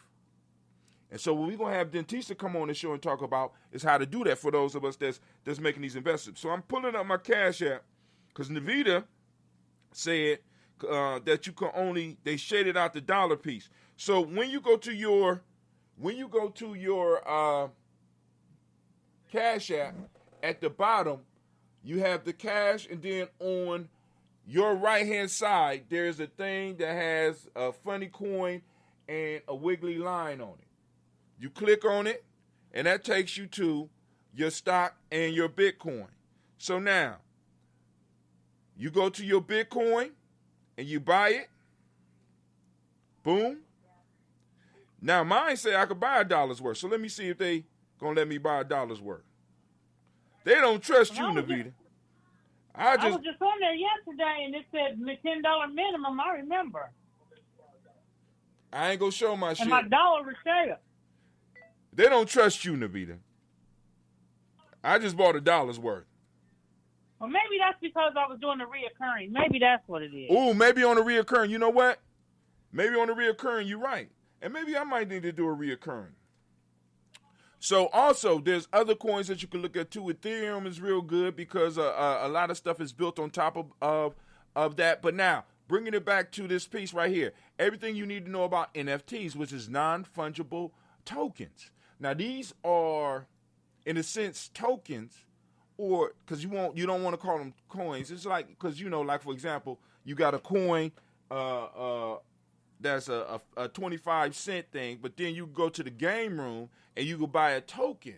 A token is a stand-in for a coin, right? So you could buy. They're digital, right? Those are digital. It's digital. So you have artists and creators that are now building on top of the I can't remember what it's called. We'll get into it. They're building on top of cryptocurrency. They're building on top of the blockchain. Images, books, music. So, like, if you're LeBron James, right, and somebody has some exclusive clips of LeBron James doing something or rather, you can sell that. You can sell it. And then it'll be exclusively owned by you. Exclusively. And, so every time it's shown, guess who get paid? Right? Or you can just hold it. Now, this concept, this idea before blockchain was done by the Wu-Tang Clan. For all you Wu-Tang fans, Wu-Tang supposedly recorded an album that they sold for, I can't remember how many millions of dollars. It was $3 million. $3 million. And only one person had it. Now you could do albums and have exclusive albums that individuals can buy from you, or exclusive mix that people can buy and say, I'm the only one with this. If you want to hear this, we can make a digital transfer, and you transfer me a certain amount of money. I will transfer it to you, and it will show that it's your ownership, and you can do whatever you want with it. Dope. Right. You know what I'm saying? Or you could be an artist and have pictures, or you could, like, I could do my haikus. I could put my haikus as non-fungible tokens and sell those motherfuckers. Ooh. Everything you need to know. Shit, uh-oh. Just came up with a thought. Like this little cat right here. This little cat probably sold, I don't even know how much, but this cat sold for a lot of money. More than I make in a year. Let's just put that way. Here's the riddle.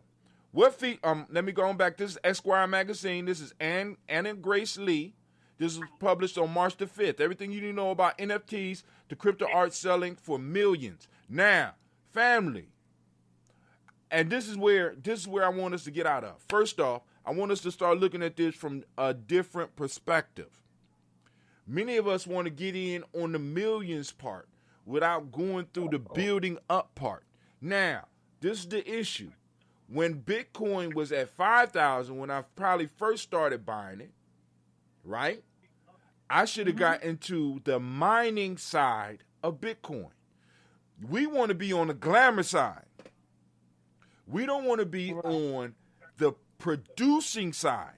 See, because there are individuals who have their whole basement filled with equipment, burning up thousands of dollars of electricity every day, mining coins. China has whole blocks, whole cities dedicated to mining Bitcoin right now. Right? We're getting in many cases, we're getting on the wrong side. Do you know how to build on top of the blockchain? Do your kids know how to build on top of the blockchain? Because the blockchain is part of the future technology that we're going to have to start learning how to use. And learning how to use it intimately. Right? But anyway, let's go.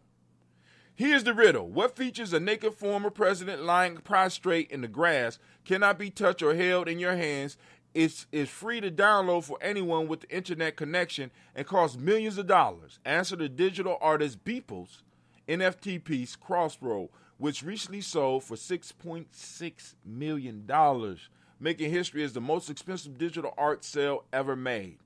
If this information leaves your brain in total shambles, you're not alone. The burgeoning market for NFTs or non-fungible tokens is turning the art, music, and finance worlds upside down. This week, Grimes sold almost 6 million of her digital art rendering of tattooed, spear-wielding cherubs floating in purple-hued post-apocalyptic ruins. As NFTs, for those that don't know, Grimes is Elon Musk's baby's mama or girlfriend. I don't know if they still together, whatever. I don't know what title she has, but All right, but anyway.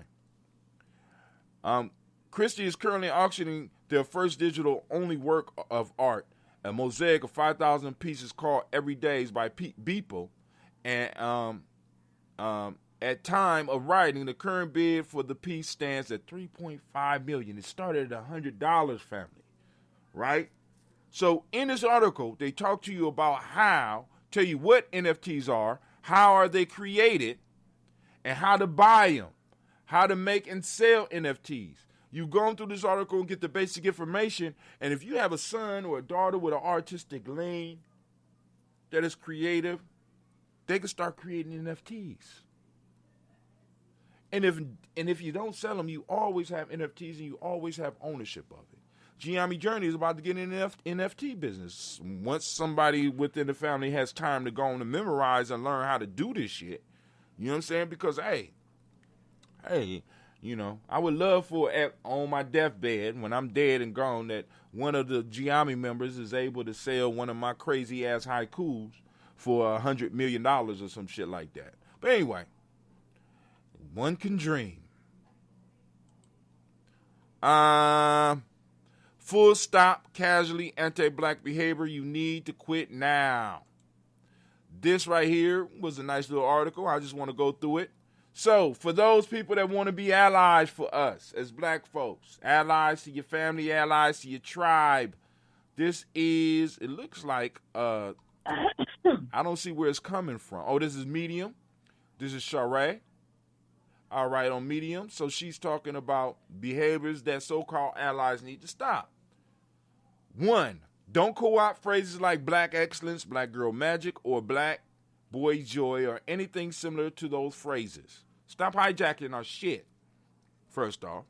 Don't swoop in with your black trivia facts to try to outdo us.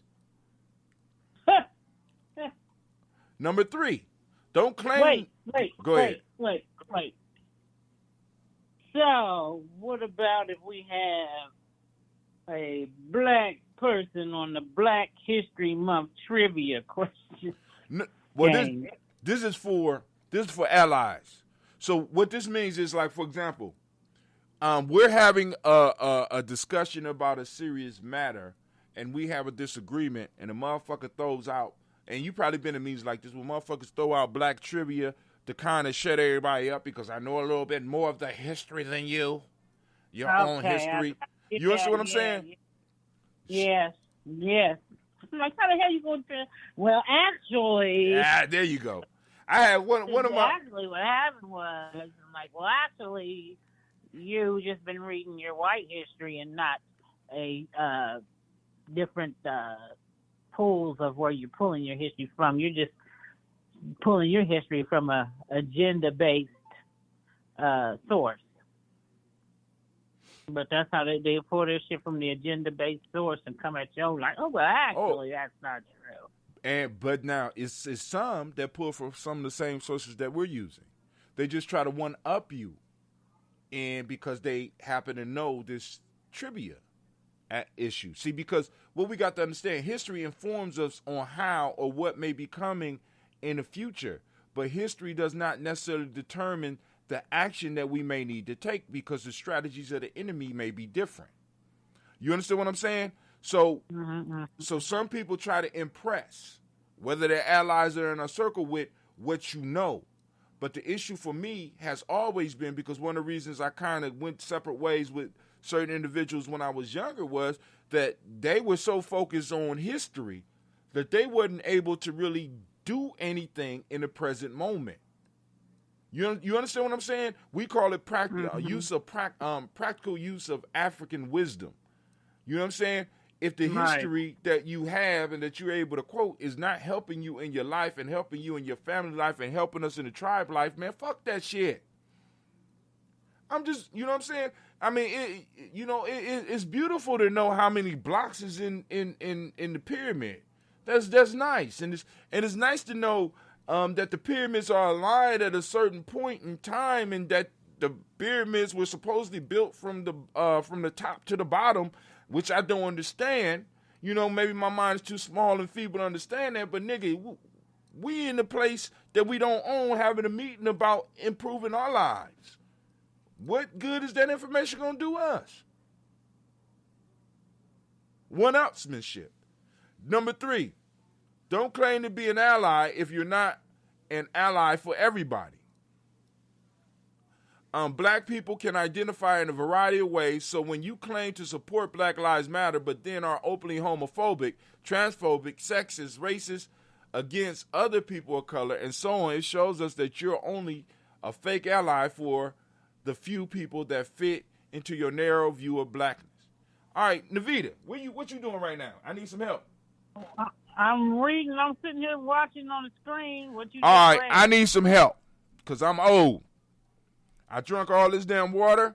I'm drinking this coffee. Need I say anything? You don't know what transphobic is? You know what transphobic is. I know what transphobic is. I need you to hold the people's attention for 3 minutes. Can you do it? Okay, God, go on. You got it. Peace. So can everybody hear me? Well, I guess they can hear me. So anyway, we just went over number 3, which I find very interesting, and I'm going to read it back. It says, don't claim to be an ally if you're not an ally for everybody. Not everybody in every race, but Black people, everybody is what she's saying. Black people can identify in a variety of ways, so you can claim to support Black Lives Matter, but then you may not support Black people who are part of the LGBTQ or trans or gay, and yet there you say Black Lives Matter, but she's saying Black lives only matter when they fit into your paradigm of what is quote unquote, I'm gonna say my word, proper blackness. That's why I always say with the LGBTQ community, and I understand why some, Black people that are fall in those categories, cling to that. But I really would like to see our trans Blacks, our homo Blacks, lesbian Blacks, whatever you may be or how you identify, I would like to see us all be Black together. And all embrace each other together, and there would be no need for the Black LGBTQ part, because I think that the so-called ally they don't even respect that part of those organizations. Okay, good. You're back. You're back. Man, Give it Sister Navita a round of applause. Oh, now the Black man. Shit. Black man with the weak bladder. Listen. Family. You know what I'm saying? This is on here. And, like I said, because we need to go through these points and talk about whether we agree with them or we disagree with them. See, because this. Okay, so we on number 4 now. We on number. I just went over number 3 and gave an explanation example. You can see it? Okay, it's on my TV screen. Oh shit! Okay. All right, don't tone police us.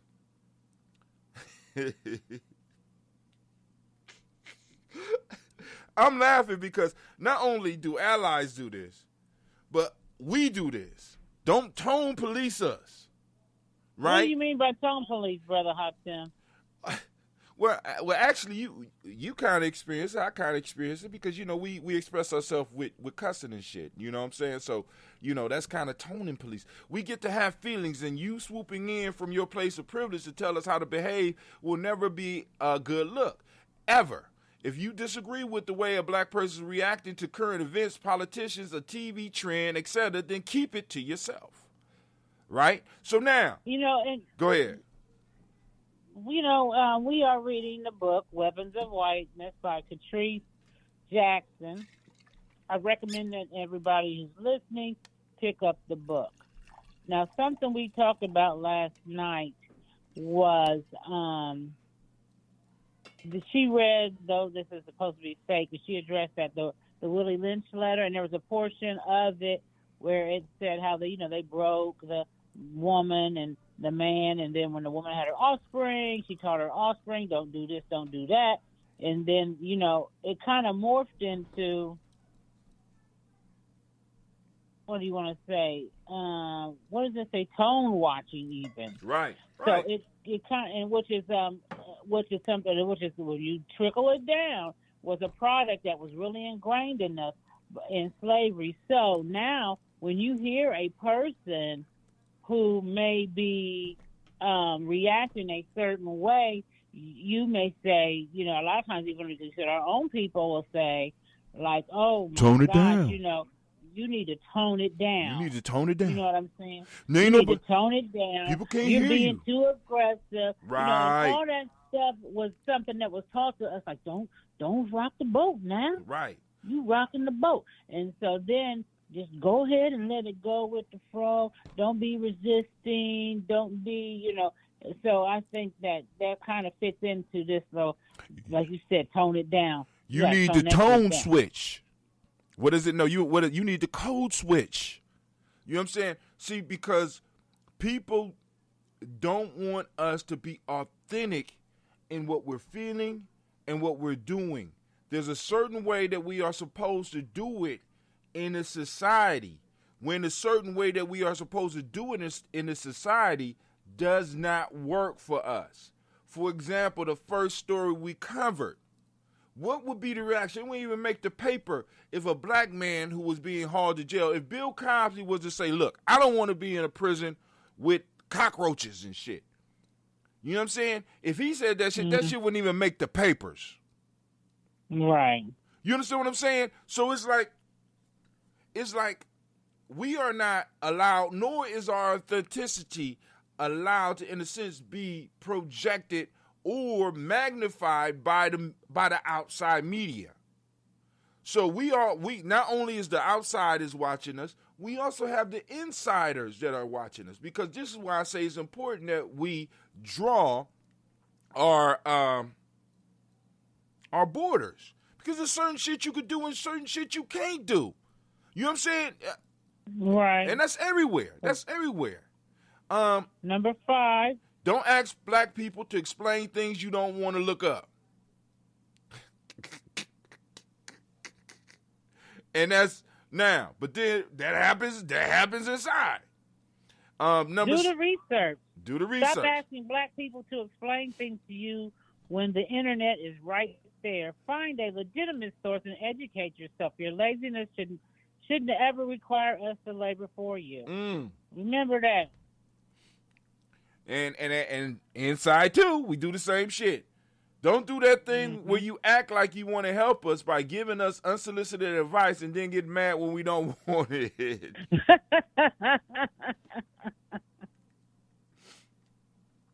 Man.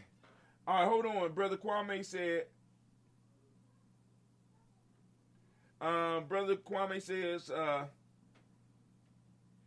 talking about DJ Academic, said that brother's on point. He says, let her know her Nina Simone PowerPoint plays well. Kwame was able to play it. I wasn't able to play it because I was trying to do it. I don't have PowerPoint on my thing. He said the minimum for the recurring investment is $10 minimum. That article was written by one of the Oberlin alum. It was a response to allies showing their true colors. Oh, wow, okay. Right, Oberlin alum. Number 7, don't tell us where we're wrong about something being racist. Oh, I hate that shit. That's not racist. How the fuck you gonna tell me what's racist? There you go. And There you they love, but that's that what Tariq Nasheed calls it. That's that I'm white and I say so syndrome. I'm white and I say so. Number 8, don't try to equate the black experience to stuff you going through as a white person. I know every last one of us been through that shit. Well, the Irish was enslaved too. My great grandparents was Irish and they were slaves too. When my father came over here, he ain't had nothing. He was an Irish immigrant. Started with nothing. Started with nothing. No one gave him anything. No, he didn't have no handouts. You know what I'm saying? Yeah. And that's something that all of us deal with. We always get the Irish struggle. And for those who have read history, they love to throw that Irish struggle out. I mean, hell, we get the same thing with Asians. Oh, my came over here with a quarter in his pocket. You know what I'm saying? The railroads was built by the Asians. Right, some shit, right. You know what I'm saying? Okay. And it's like, so then we get into competing with the suffering, and then so what people want to do is they want to shut down our shit. Family, please understand it's all about shutting down your shit because everybody else got complaints and got handouts. So stop the bullshit. Stop the bullshit. So they want to minimize your Holocaust. Right. So that they don't have to pay you. Let's don't call it. So you can't get paid. It wasn't a handout. It was a hand up. So somebody's hand came down and allowed them to step on your goddamn back. Here, let me help you on these Negroes' backs. Come on now. We can't continue being the stepping stool. That shit is no longer acceptable. You know what I'm saying? All right, number 9. Don't tell us we're being sensitive, especially when we bring up issues you're hearing about for the first time. Okay. Let's go to number 10. Don't tell us representation is getting better. What is it? Don't tell us representation is getting better and expect us to rejoice with you over the bare minimum being done. Oh, that's a good one. That's a good one inside and out. Progress being made. Right. I mean, it's better than when you was in slavery. Right. Yeah. We might have to revamp this on Blunt Talk. This is pretty interesting conversation Hell here. Hell yeah. So, it's right on the timeline. Take it down now and make yourself a note. I'll try to remember to go back and print it off and put it in a file folder or something. Don't appropriate black culture, ever. Number 12. Don't recommend. Hold on, read that one. Okay. Don't appropriate. I'll read it. Go ahead. Getting a hairstyle that would get a black person. Quit moving the screen. Getting a hairstyle that would get a black person sent home from school become the topic of conversation in the PWIs they work at, or lead them not even get hired for a job is not cool. Neither are your attempts to sound black. They are high-key offensive. Look, she didn't say low-key. They are high-key offensive, and I'm mad we still having this conversation in 2021. Okay, girlfriend. That's the one I can't stand. Fist bump. Oh, man. When you walking in the office, they say, good morning to everybody else, and then also they get on you, hey, girlfriend, fist bump, or hey, nay-nay. Oh, that's the one I used to get from my CEO, one of our newer CEOs. Nay-nay. Nay-nay. I'm like, bitch. Hey, nay-nay. Bitch, my name is not Nay. If you said that shit, see, why are you so sensitive? Can't you whip your hair back and forth and nay-nay? Is that how the song goes? I'll be like, motherfucker, I don't know what song you even talking about. I don't even know the song you talking about. You know the song, and I very well knew what you were talking about, but I was like, I don't know what you're talking about. Sorry. Not all blacks listen to whip your hair back and forth. Something about something, whatever. Here we go. Number 12. Don't recommend black trauma porn to us. Well, like for example, you will be in discussions and people be like, did you see what happened the George Floyd? You really need to go see that. No, I don't. I still haven't really seen what happened to George Floyd. You know what I'm saying? We're not the ones that need to see it. But I Okay. you want to read it or you want me to read it? Because I see you kind of. Go ahead and read it. We're not the ones that need to see it to feel empathy towards black folk. You also don't get brownies point for letting us know you watched it and had feelings. Give a fuck about how you feel about it. This is the reality that generations prior to mine was trying to let y'all know was popping off out here. You know what I'm saying? Including my generation. I don't know about that one. I got some mixed emotions about that. I don't want you to tell me to look at it, but it says you don't get brownie points for letting us know you watched it and had feelings. I'm not necessarily brownie points, but I think that there's a group of white people out here that are trying to get it. There's some that don't care to get it, and then there's a very few that get it. And if you have some type of emotional, I think sometimes change begins, not always, and sometimes change does begin with feeling having some type of emotion attached to the situation. And I don't know if you want to say get brownie points, but like when the whole shit happened downtown with the little shit that popped off after George Floyd, and I seen white people jumping in front of black people and taking the brunt of the stuff. You know what I'm saying? I think sometimes, I commend them for that. Right. I do personally. What I'm I saying don't is, know. they can't. Am I giving them brownie points? Right now, no. What you're doing is you're respecting them for what they did. Now, and this is the issue. It's a difference. Let me see if I can come up with an example. You have a motherfucker that get out and do a business, and you have a motherfucker that sits around and makes business plans. And a person. Okay, I got you. You understand what I'm saying?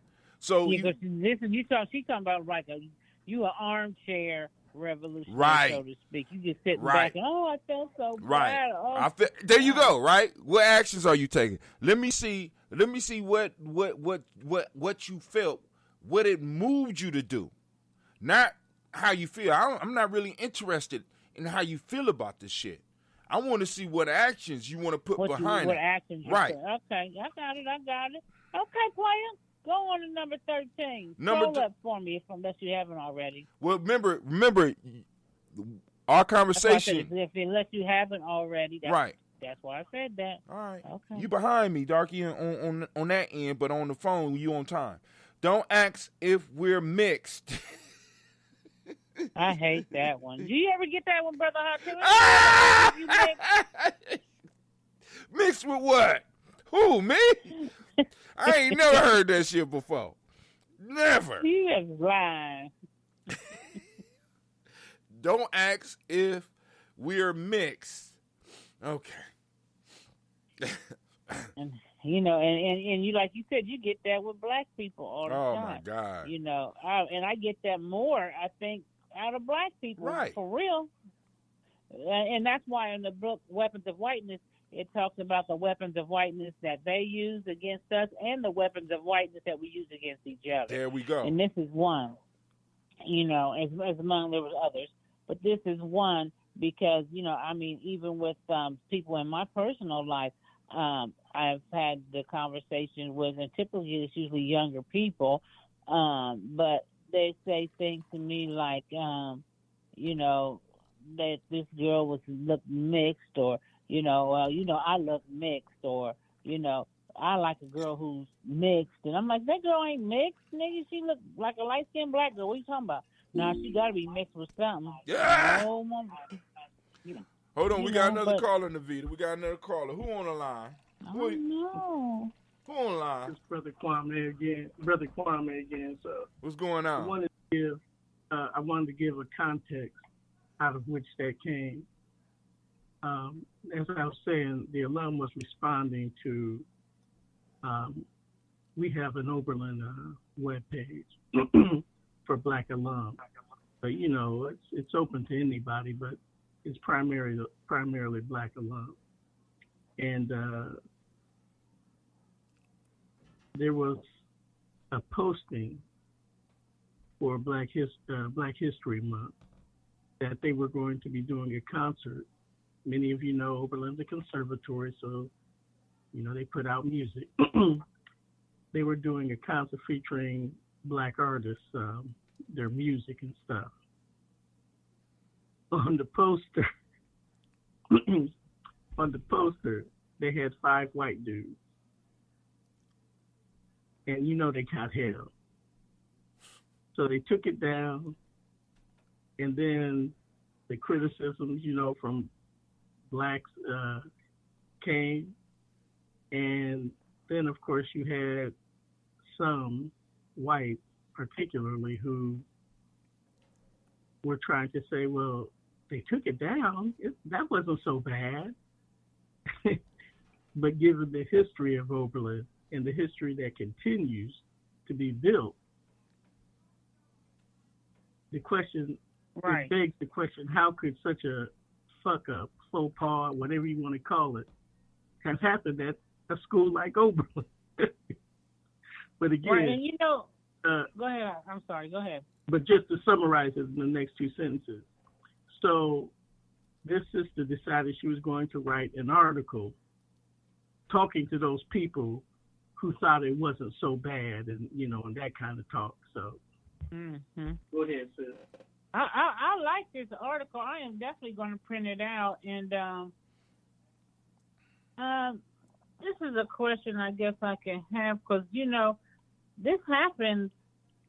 Like, racism is, and involved in everything. And people be like, oh, Navita, you just over-exaggerate. But it is.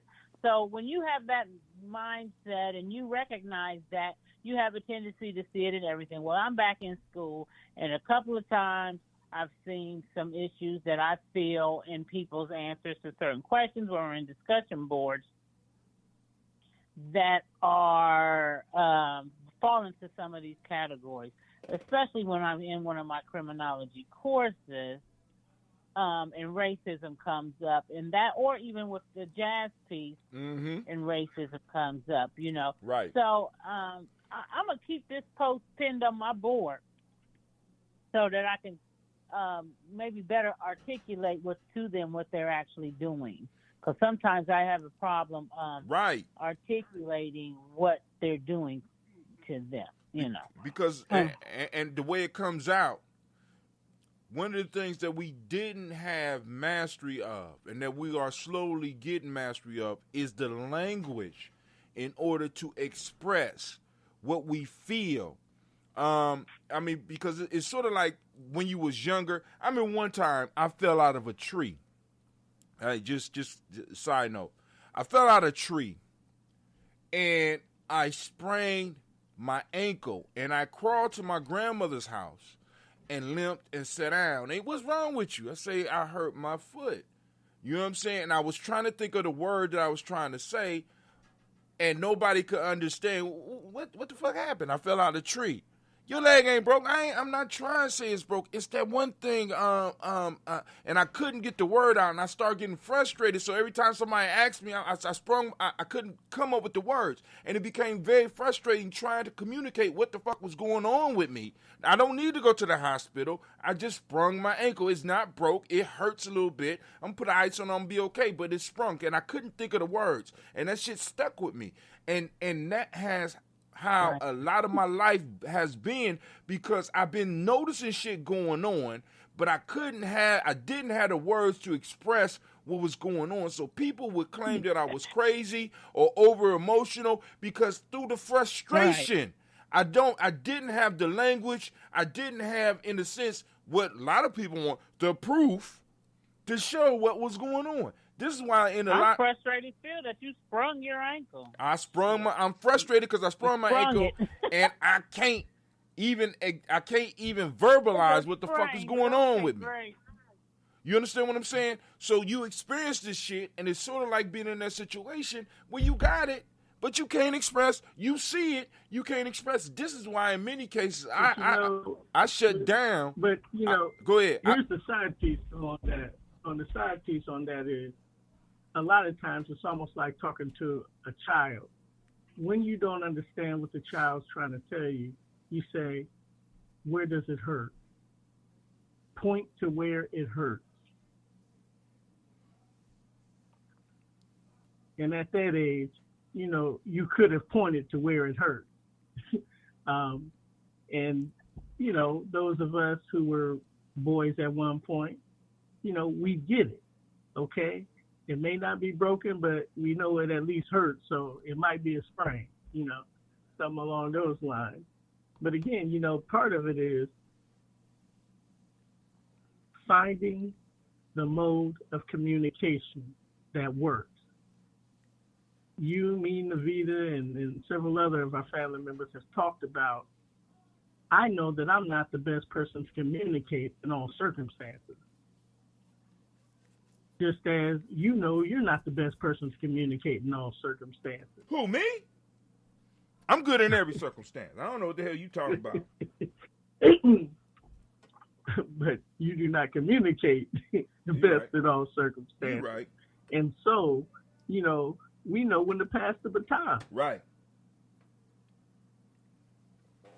Just love the chat. Man, but but that's interesting. That we need to take that a little bit further on Blunt Talk, because like I said, because even like what Navita was saying is that these are weapons that we use on ourselves sometimes. You know what I'm saying? And we need to be able to call it out. And one of the reasons I shut down in a lot of discussions, even just in interpersonal with my people, is because it's like they don't understand, or because what I have found out through time is that either people don't understand or they're acting like they don't understand. So you end up looking like you're crazy. Like many of us have been in a situation, I know I'm not the only one, where motherfuckers played you and set you up, but because you don't have the actual proof, you look crazy. Nobody wants to hear what you got to say because you upset. Or better yet, let's do this situation where somebody has pushed and pushed and prodded until you went nuclear on their ass. And nobody understands why all of a sudden this motherfucker's laying down with a bloody nose. Right? Or this motherfucker got whooped to a point where it was ridiculous. And man, why you do that? You know they was just playing. I told them to stop playing several times. And you try to express that to people, but they don't want to hear you. I asked them to leave me alone. I told them to leave me alone. But anyway, I'm going to get off of that.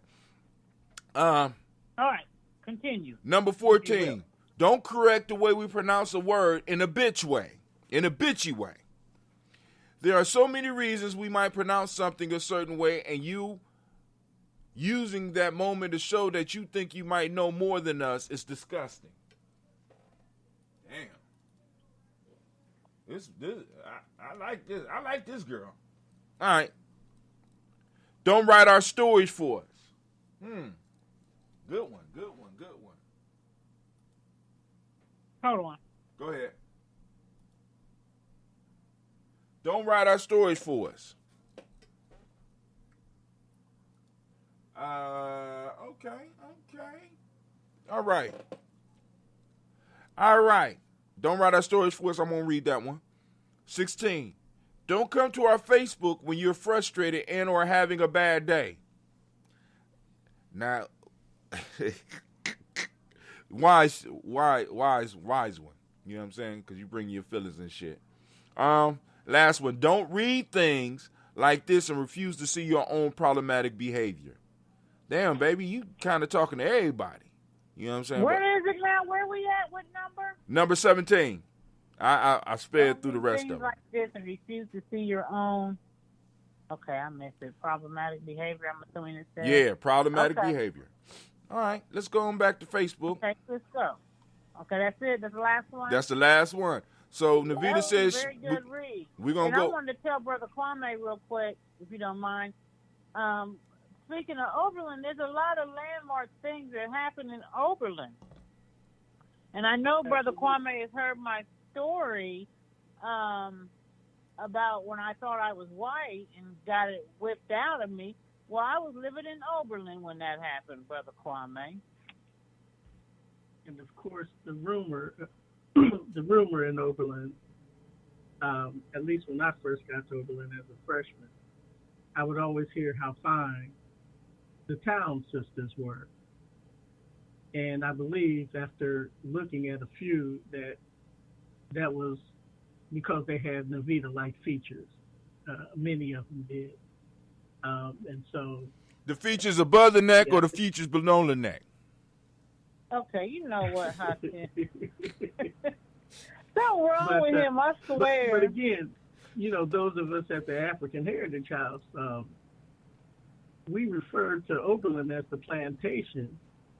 And, you know, the brothers and sisters who were coming from the city to work there, you know, they were like the slaves. And in many cases, they got treated as such. I mean, you know, shit, we're having a bout with Oberlin even now, dealing with how they've treated many of the workers from Oberlin. So, yeah, it's an experience. All right, let's see what else we got in the news. For those that missed the latest post, my latest blog, of course, is handwritten. I'm trying to get y'all to know a little bit of me. You know what I'm saying? It's on Gye-Nyame Journey. I'm posting up handwritten shit. So if you feel like solving a puzzle, you go in there and try to figure out what the fuck I'm trying to say. Because if I don't read it within the next 2 weeks, I will have forgotten. I will have to go in and decipher it for myself. So here's the post from yesterday. There's some other stuff on here I wanted to cover while we got time for the Toast and Talk family. Be sure to check out our free e-course.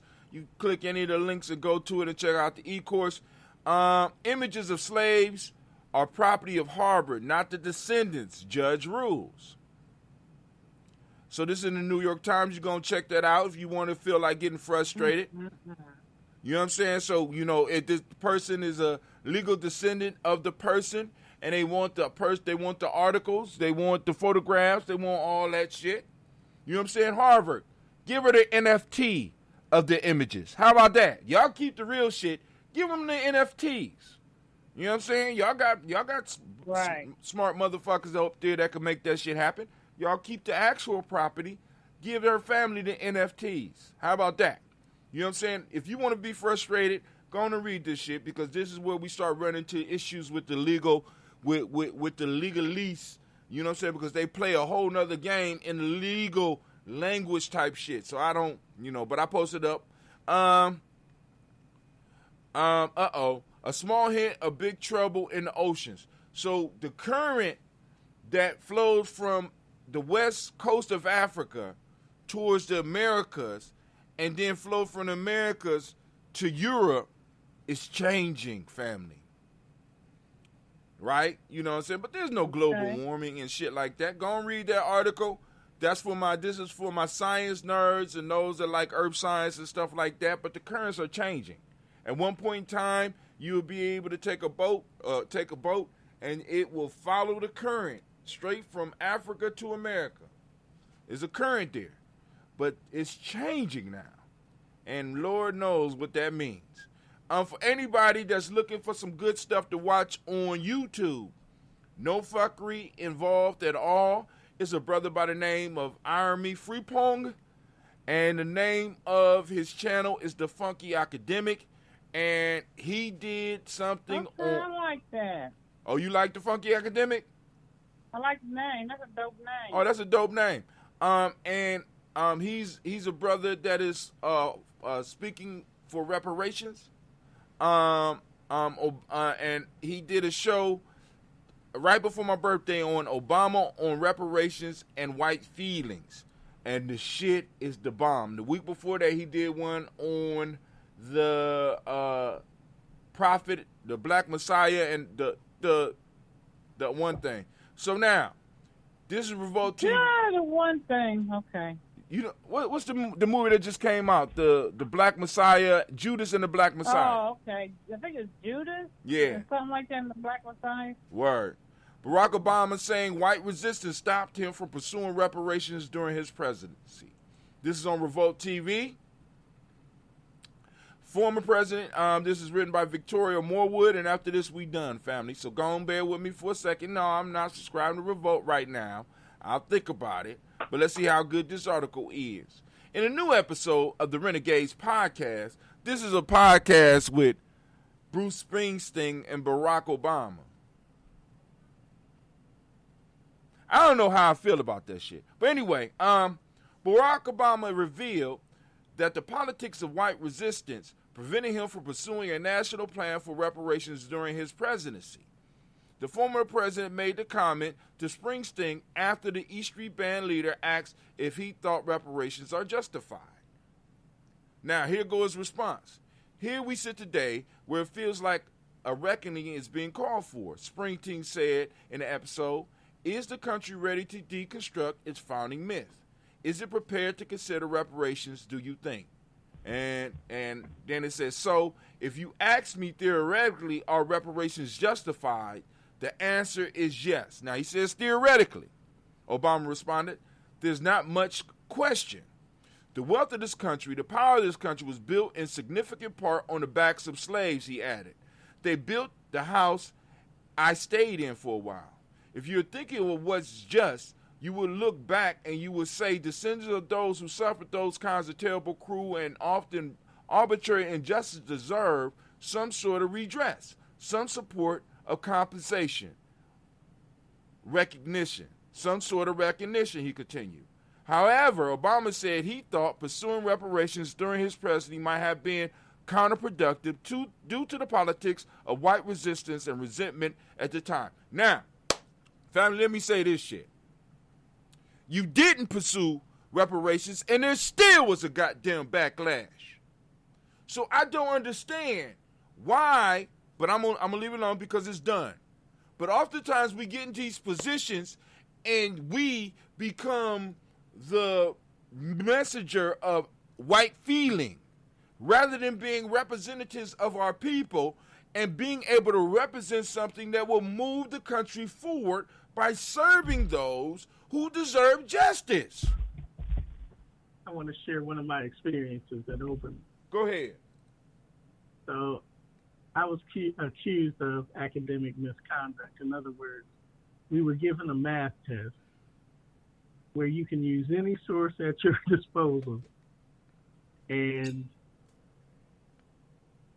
I was accused of cheating. Ooh. Now, how the hell do you cheat? By using any resource available to you. Now, let me add the caveat. Now, I can't go to an upper class person and say, look, I need help with this. You know, that's out of bounds. But I was accused of, this academic misconduct, in other words, cheating on the test. And there were two people on the, two brothers, a brother and a sister who were on the, what is it called? The, the Justice Committee or something like that. Right. I forget what it's called, but right. The Justice Committee, Honor Committee. And so, in fact, let me think. There was 1, 2, 3. Yeah, there were three to four people who were on that committee, brothers and sisters. And two of them stepped down because they thought it was a conflict of interest because we were all living at the house, or the African Heritage House. Okay.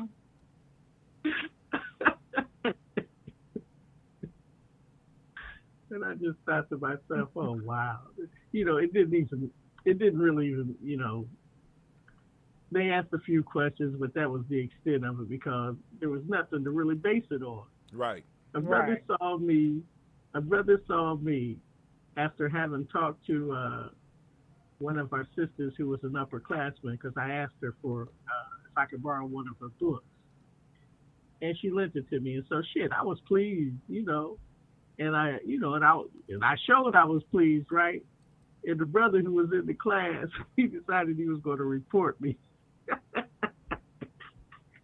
But again, that just goes to show, this notion of weapons of whiteness being used against one another based on not something he knew, but something he suspected. Exactly. And That's all the really sad thing about it was we all failed the damn test. Man. So we're acting as, how can I put it? A lot of times we get into positions and we want to avoid West Asians' wrath, not realizing that we're gonna get the wrath any goddamn way. We was born in the wrath. We live in the wrath and we think that we're avoiding that shit. And that shit becomes problematic after a while, family.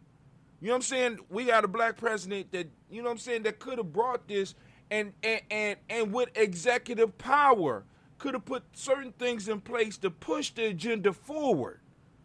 But we got nothing. Nothing. See, when in our political education, what we have to let people know is that sometimes you don't have to play to win when you're playing a long-term game.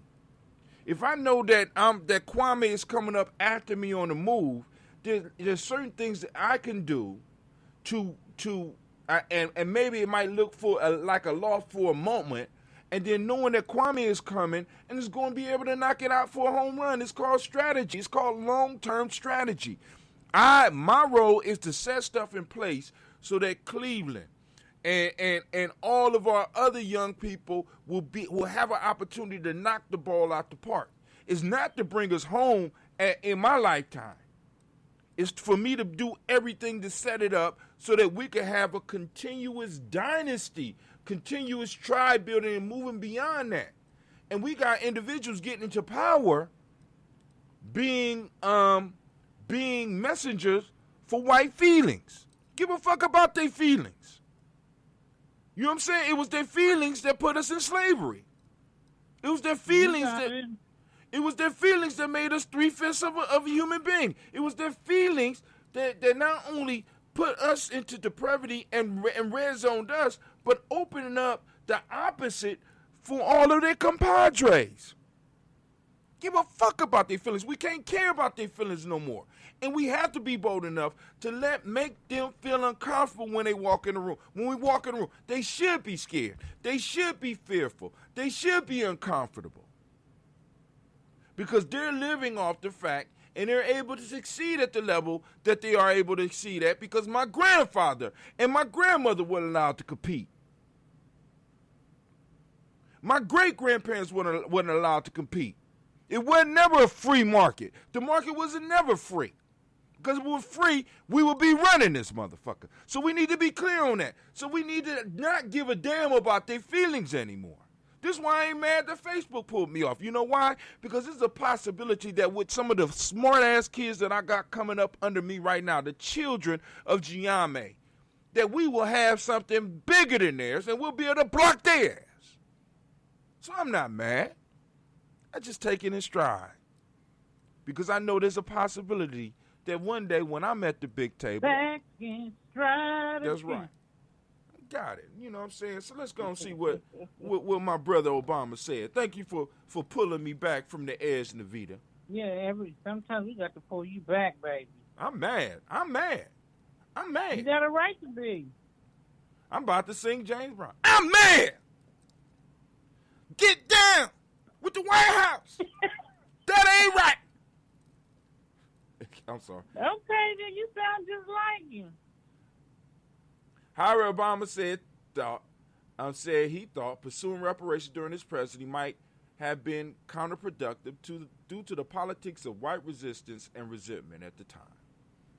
Could you actually get that kind of justice, he questioned. Could you get a country to agree and own that story? And my judgment was that the practical matter that was unattainable for you. But what about the next? Could you have laid some groundwork?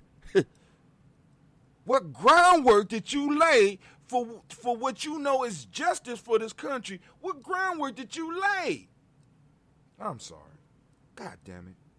What I saw during my presidency was the politics of white resistance and resentment, he continued. The talk of welfare queens and the talk of undeserving poor and the backlash against affirmative action, all that made the prospects of actually proposing any kind of coherent, meaningful reparations program struck me as politically not only a non-starter, but potentially counterproductive. And then we ended up with Donald Trump. Okay. Obama added, working class white folks and those struggling with poverty wouldn't be thrilled that the idea of massive programs that is designed to deal with the past but isn't speaking to their future.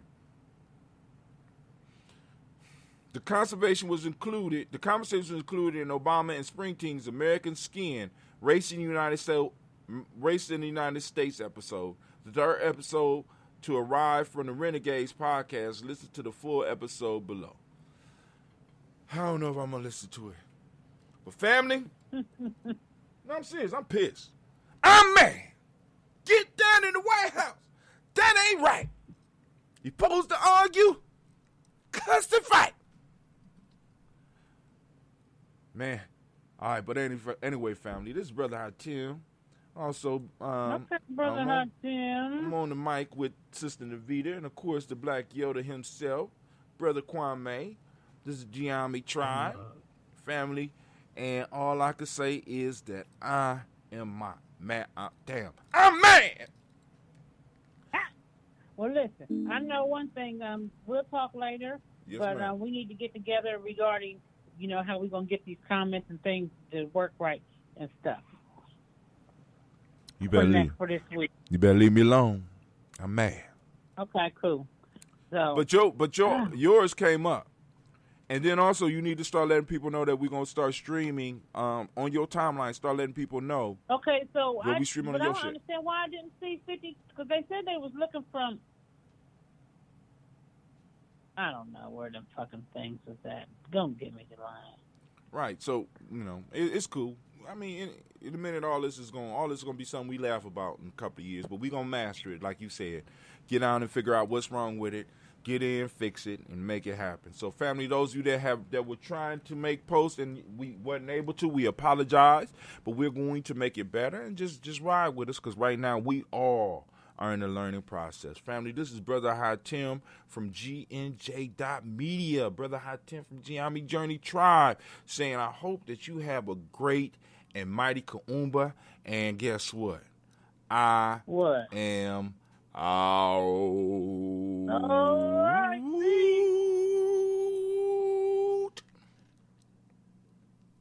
Women, but the most important goddesses were black, not just for the African now in the civilization of the Greek. The Greek was so profoundly affected by the Africans that the goddess of chastity was a black woman, Artemis. The goddess of wisdom was a black woman, Minerva.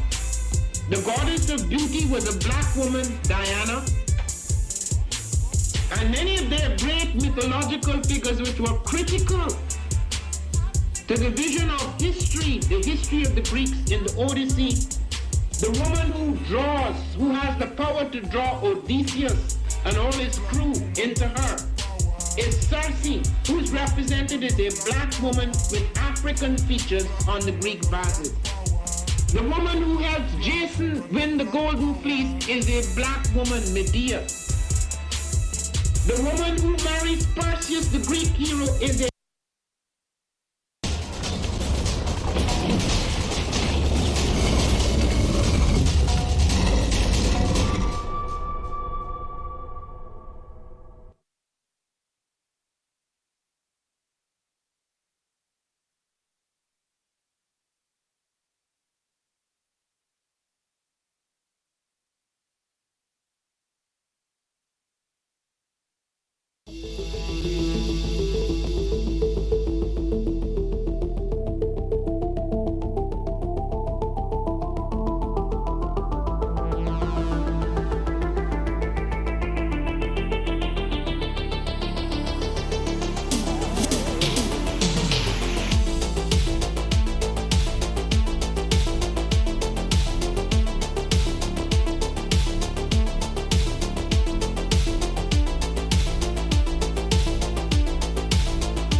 What is a lion without his pride? What is a whale without his pod? What is a monkey without his troop? What is a wolf without his pack? The answer is very simple. They are the same thing that a human being is without a tribe.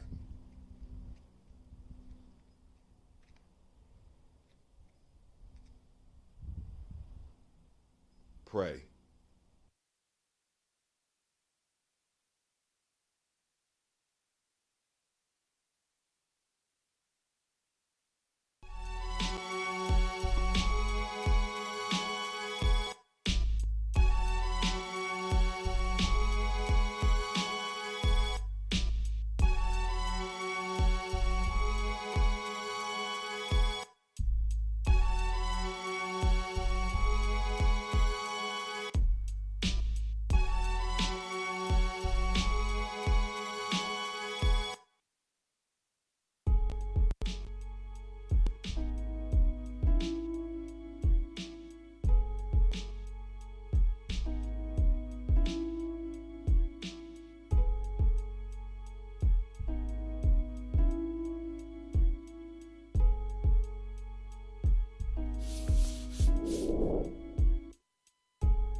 Gye-Nyame, Bombskin & Co. is the true definition of self-care, self-love, and repeat. We are what we create in this life. Bombskin & Co. chooses to create something innovative and unforgettable. Check out our website for more information.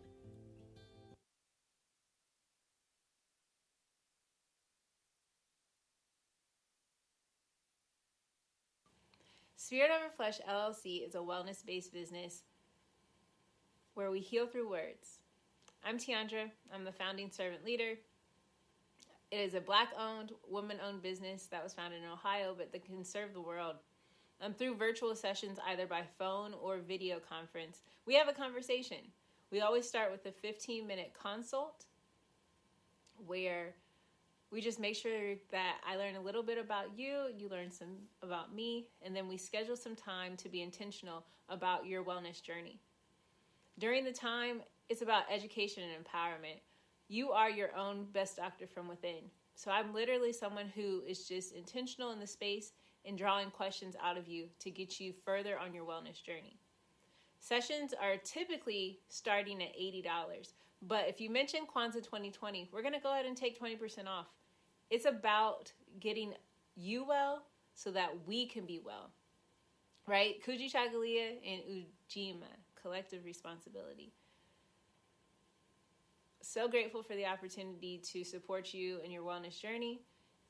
If you're interested, go to my website, spiritoverfleshllc.com.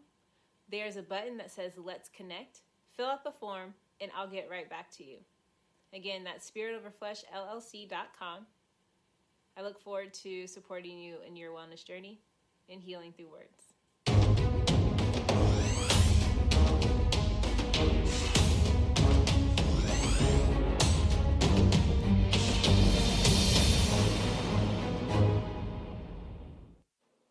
Are you heading out of town or have a special occasion? What about birthdays, anniversaries, or reunions? Get the best deals and inexpensive rental car rates, mid-size sedans, compact cars, and more. We have a variety of fleet vehicles to accommodate any and all of your rental car needs. Make a reservation today at your local budget rental car on Hamilton Road in Whitehall. Call 614-863-7500.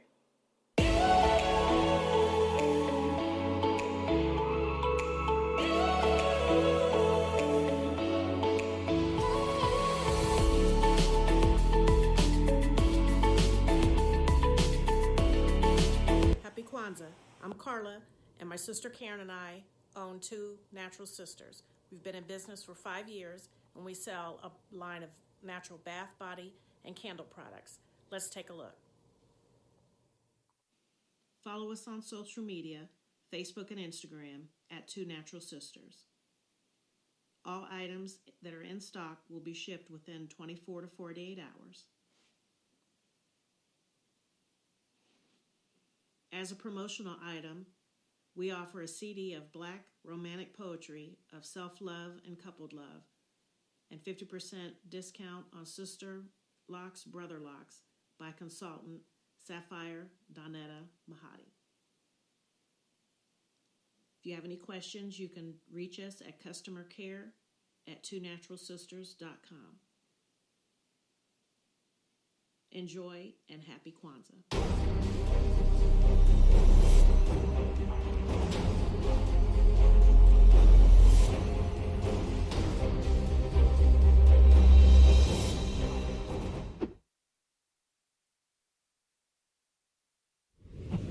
What's going on? My name is Doe. I am the owner and creator of Madeline Gin.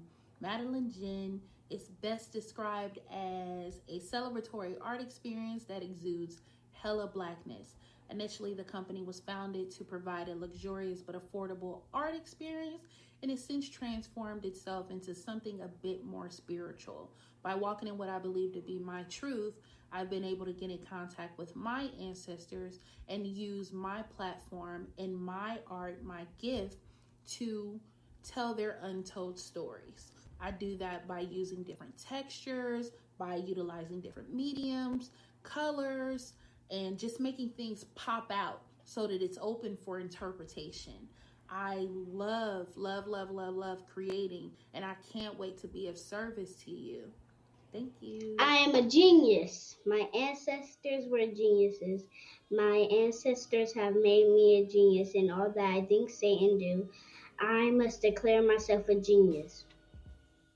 I am a genius. Whenever I am myself, I practice my geniusness and do great things. All my thoughts, choices, and deeds must express my geniusness.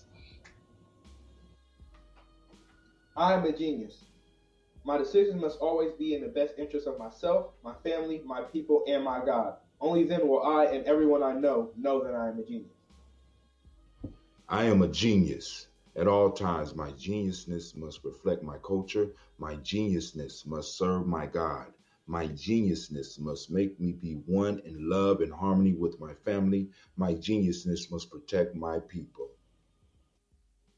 Yes, at all times I must demonstrate excellence because I am a genius.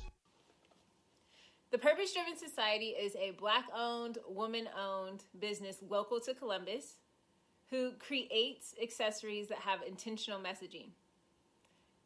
Our specialty are buttons. Buttons can be worn anywhere, on a shirt, on a book bag, on a hat. The beautiful thing about buttons is that you can change them and switch it up depending on your mood or the day. For Election Day, we wore a very intentional button. On my book bag, or my student's book bag, it says, "You are already intelligent, educate yourself." Buttons are empowering with the messages that we create. Again, we do them very intentionally. At the Purpose Driven Society, we're minding our Black-owned business and hope that you'll help mind ours too by doing business with us. Our buttons go for $3 for one, $5 for two, $7 for three. But if you mention Kwanzaa 2020, we're doing a special where you'll get an assortment of buttons for just $20, and we'll ship anywhere in the country. So again, that's the Purpose Driven Society. We can be reached at thepurposedrivensociety@outlook.com. Send us an email, and we will put together a very intentional bag of buttons for you and ship it straight to your home. Happy Kwanzaa. Thanks for doing business with us.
Peace, family. Yo, thank you for joining us.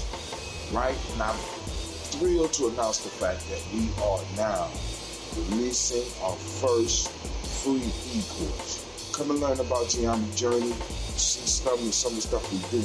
Come and join the tribe. Tribe up with us and check out the free e-course. We'll make sure that the URL pop up right about here. And it'll probably be somewhere in here. Check us out, family, because we are building. Come and learn about Gye-Nyame journey, and let's build together.